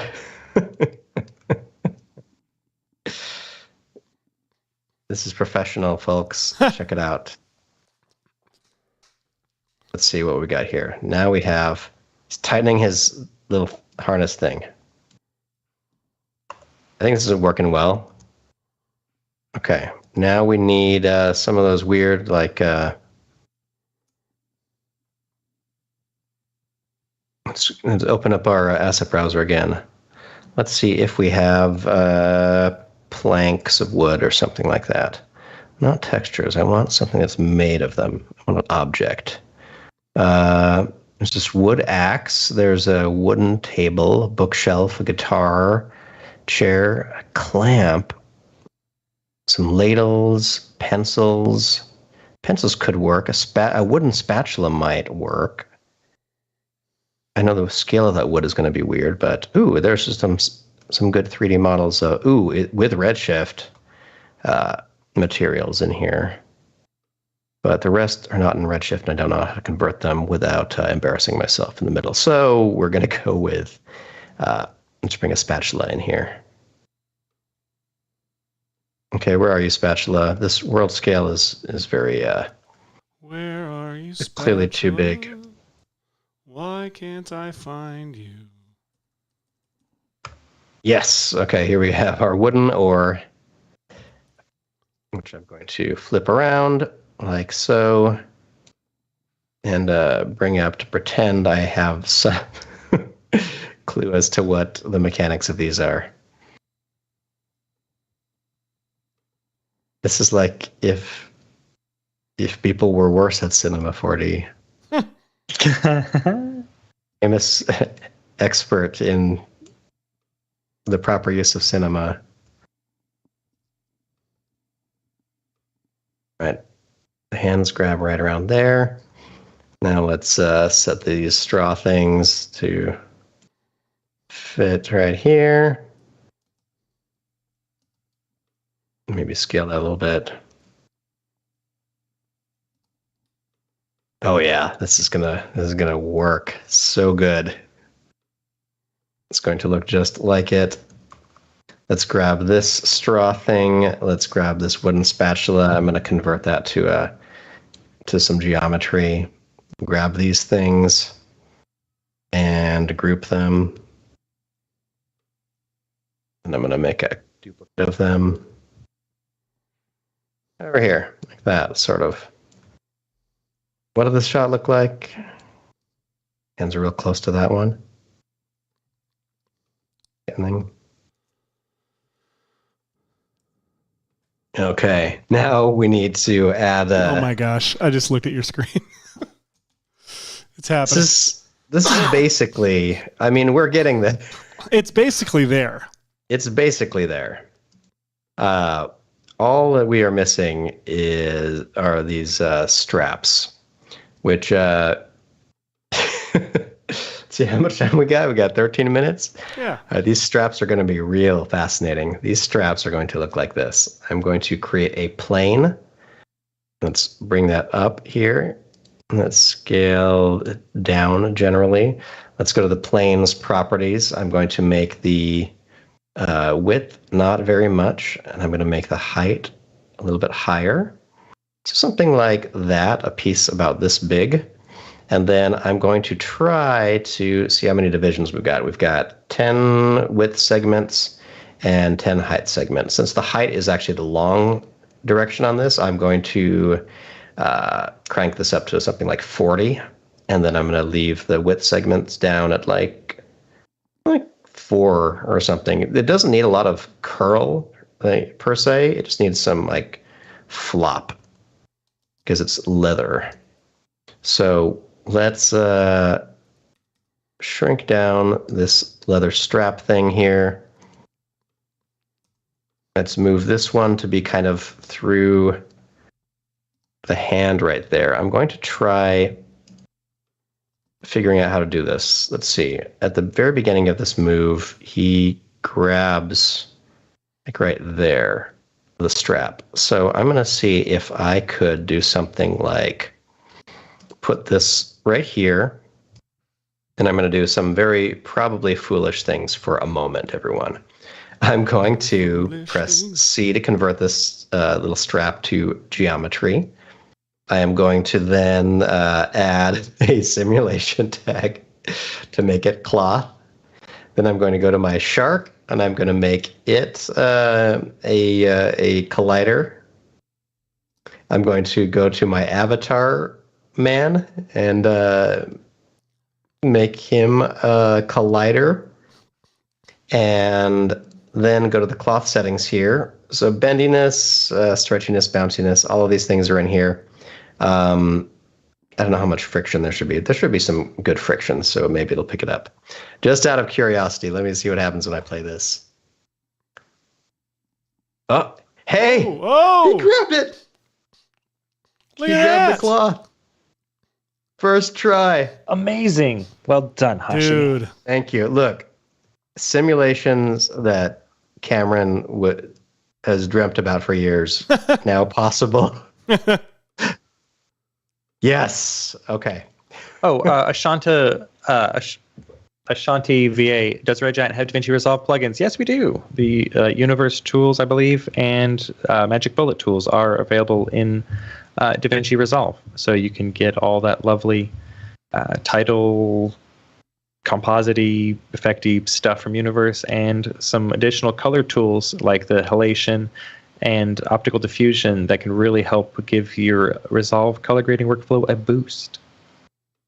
Right. I'm not going to really remember how to do this. So I'm going to try to move this little cube over here, kind of to the shark's head, I guess, or something. And then I'm going to make it an object, and then I'm going to go to simulation tags and wait, no, I'm going to go. What am I trying to do? I am trying to go to this plane, find its points. I'm going to select all of these edge points here closest to me. Oops.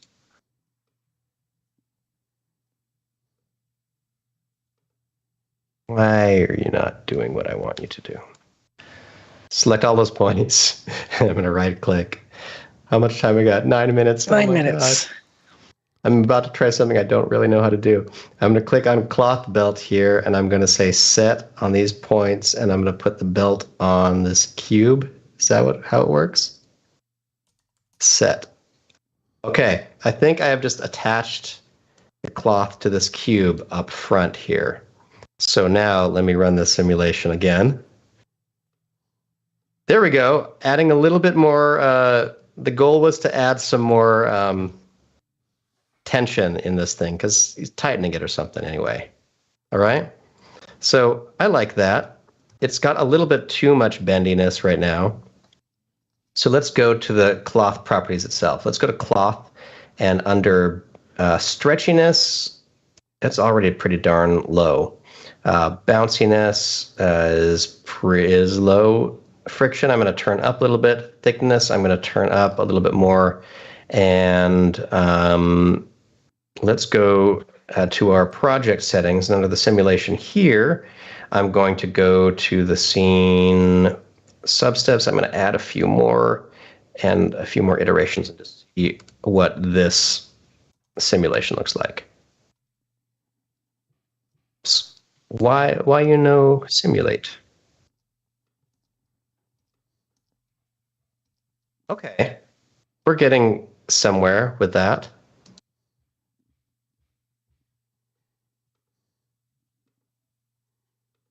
Okay, we are maybe close enough that Hashi's going to have to try to figure out how to make this into the avatar shot really quickly.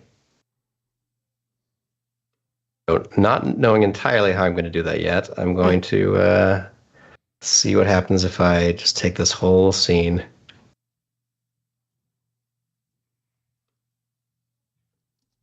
And export it all.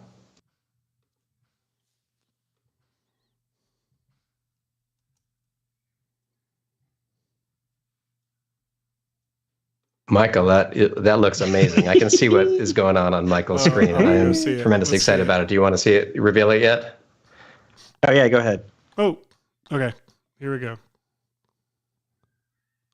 So she starts singing, and it comes out of the speaker, and it goes around him, and he starts getting covered up with the power of love. Oh man! Power.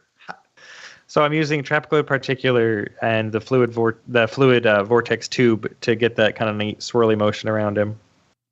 It's one of several ways you could do this, and so that's what I'm doing. Working on getting that to do its thing.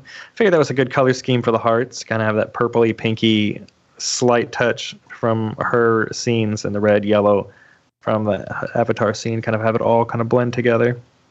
So yeah, he's getting covered up in the power of love. And it's about to make him.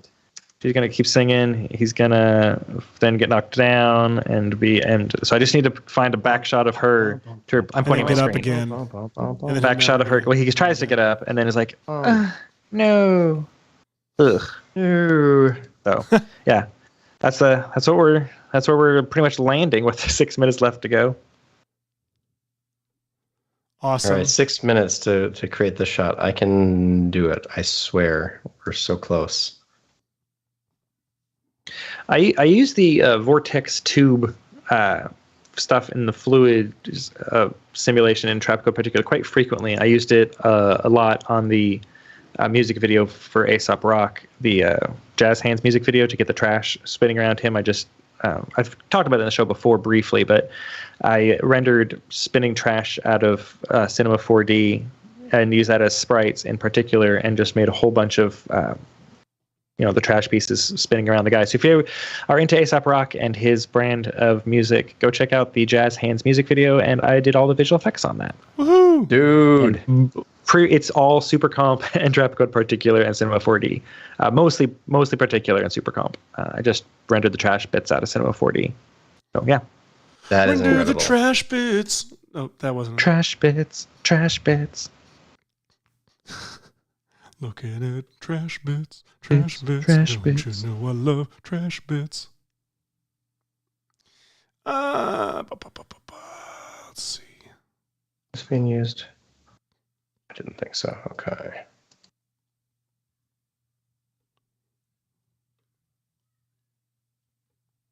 I'm just trying to make this at all look nifty. Same over here. I'm just overworking on this pivot drop.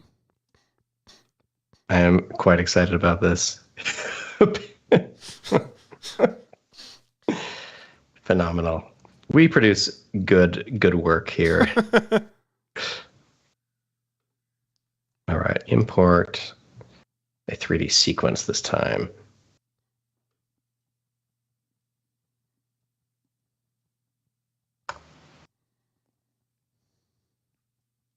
Oh, it's having to think. It's having to think. How much are you thinking here? How much are you thinking here? No. This is taking too long.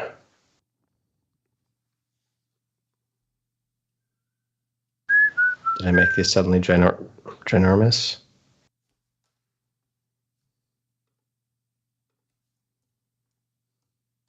I might have converted a HyperNerbs object into geometry and not...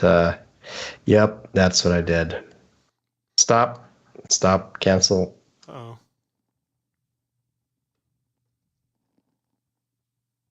Stop, cancel, go away. Ooh, how do I stop an animated OBJ export? You don't. No. You force quit. At least that's what I do. Nuts. Does the new task manager help? Yeah, I'm gonna have to do that. Nuts. Let's see where we left off then. Hashi, famous for saving frequently. I have autosave for that, but wasn't really paying attention to the last time. I would have best shot ever. Come on, don't be too far off. Okay, good. We got everything in here. We just need this. I'm not going to use a HyperNerbs. I'm just going to leave the shark, this gross object like that. Oh no, 2 minutes. 2 minutes. How am I going to pull off the world's greatest animated shot? I love that you're like, I have an hour left in the show. I'm going to attempt this incredibly impressive shot from Avatar 2. You know, you gotta go big or go home. And I also forgot that I needed to add some new materials to some of these things.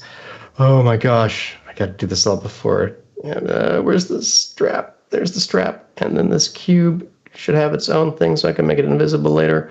And that has a thing, that has a thing, that has a thing. Great. File.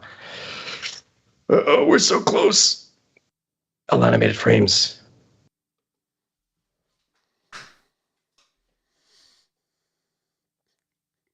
Know when to walk away.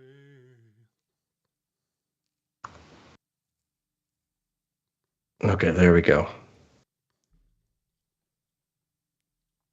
That makes some more sense. Okay. Let's import this 3D sequence then. Let's say okay. Let's try to load the materials if you can. Can you?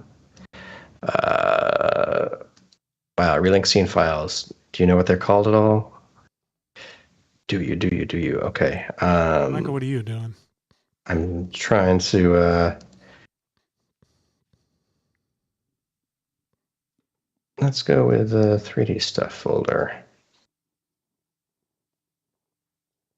Okay, you found some stuff. Great. Michael, move your head around. Normalize My the what? size. Okay, What? you're moving. Hashi, you move your head around. What's up? Oh, You're frozen. why am I frozen? Is your computer dying? Ooh, let's see.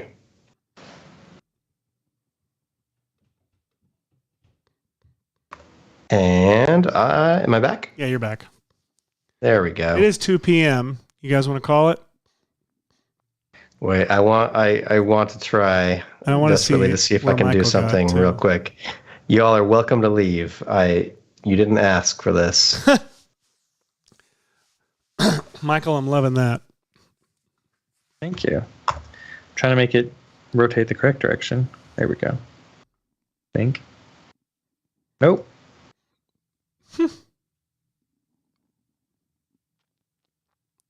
I don't want this to go. Trying to do it without going into the designer because I'm a fool. I'm a fool. Big old fool who... Classic. go Classic. to Oh, nope. designers. I don't want that. I want... Nope. Simpler. And... Okay.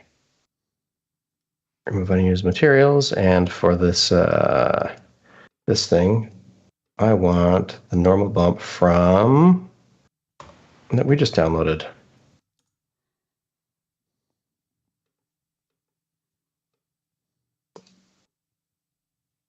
Appreciate all of you who are hanging around. Oh, what have we here? This these baskets are JPEGs with an EG. So they're not showing up. I didn't know that was a thing that would happen. Classic. Okay. There they are. Check it out. All right, select texture. For my normal map, I want this. Nope. I don't want that. I want the normal map, obviously. And for my glossiness, I want...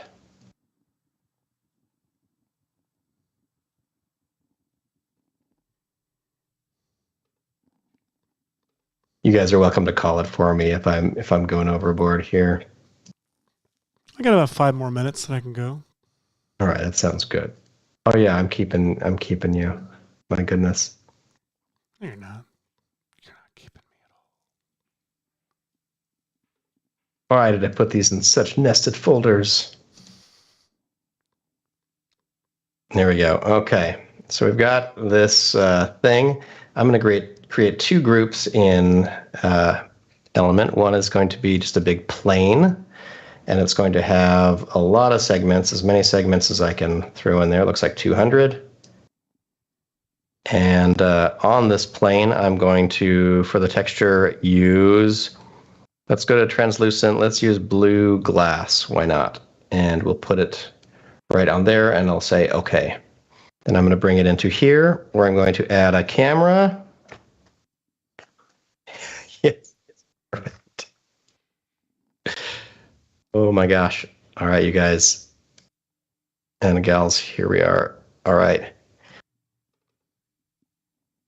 Get excited for the most accuratest shot ever.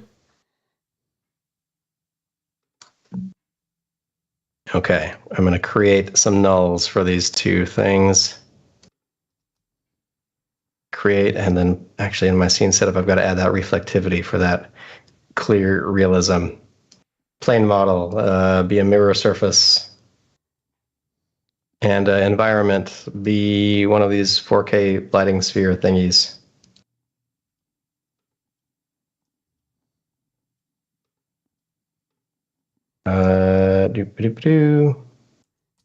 Pick one at random. We'll hope that it's cool. Oh, it's not cool.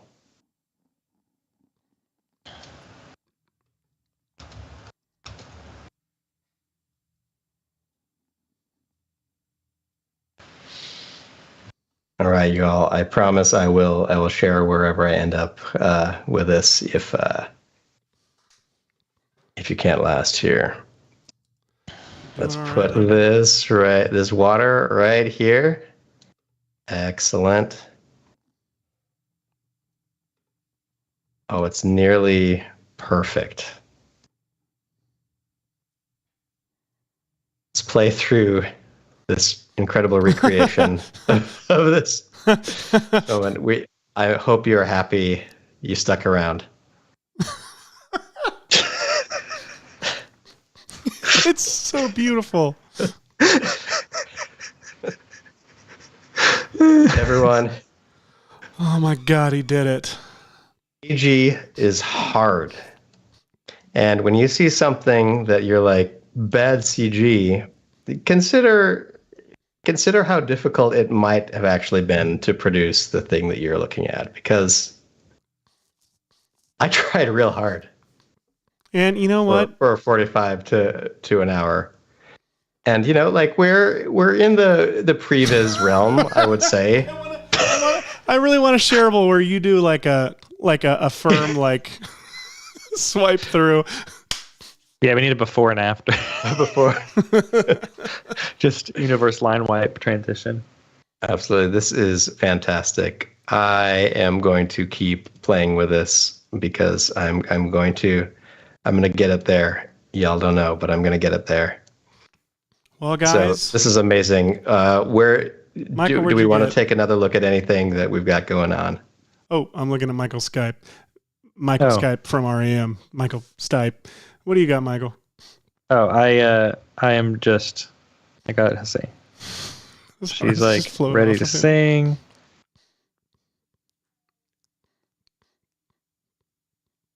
Then I don't have any sound design for this, but it works.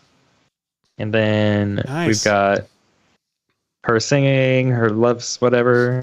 I haven't quite finished this part yet. I love that. Then, oh my God. Then I'm okay. I cannot find an over the shoulder shot of Kipo.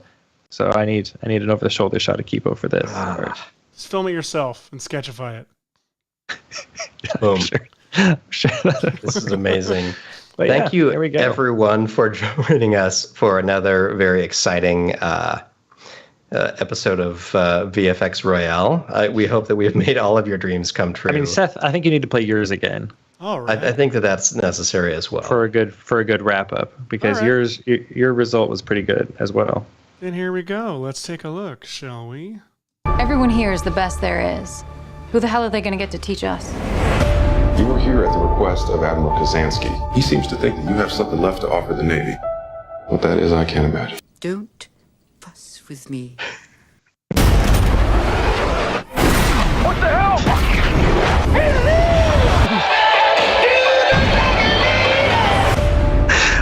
Windows 95. I'm so happy with that.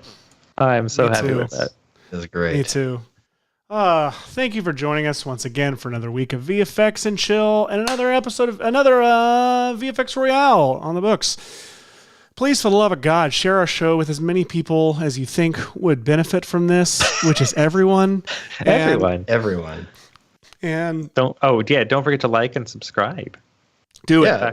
Do both. Go ahead. Yeah, while you're here, the 27 of you are here. Go ahead and check the like. It'd be cool. On the Red Giant channel, and also go do it at the Maxon Training Team channel, and go do it at But With Raptors on Twitter and on Instagram, and go ahead and do it on Red Giant News on Twitter and Max on VFX. Just everywhere we are.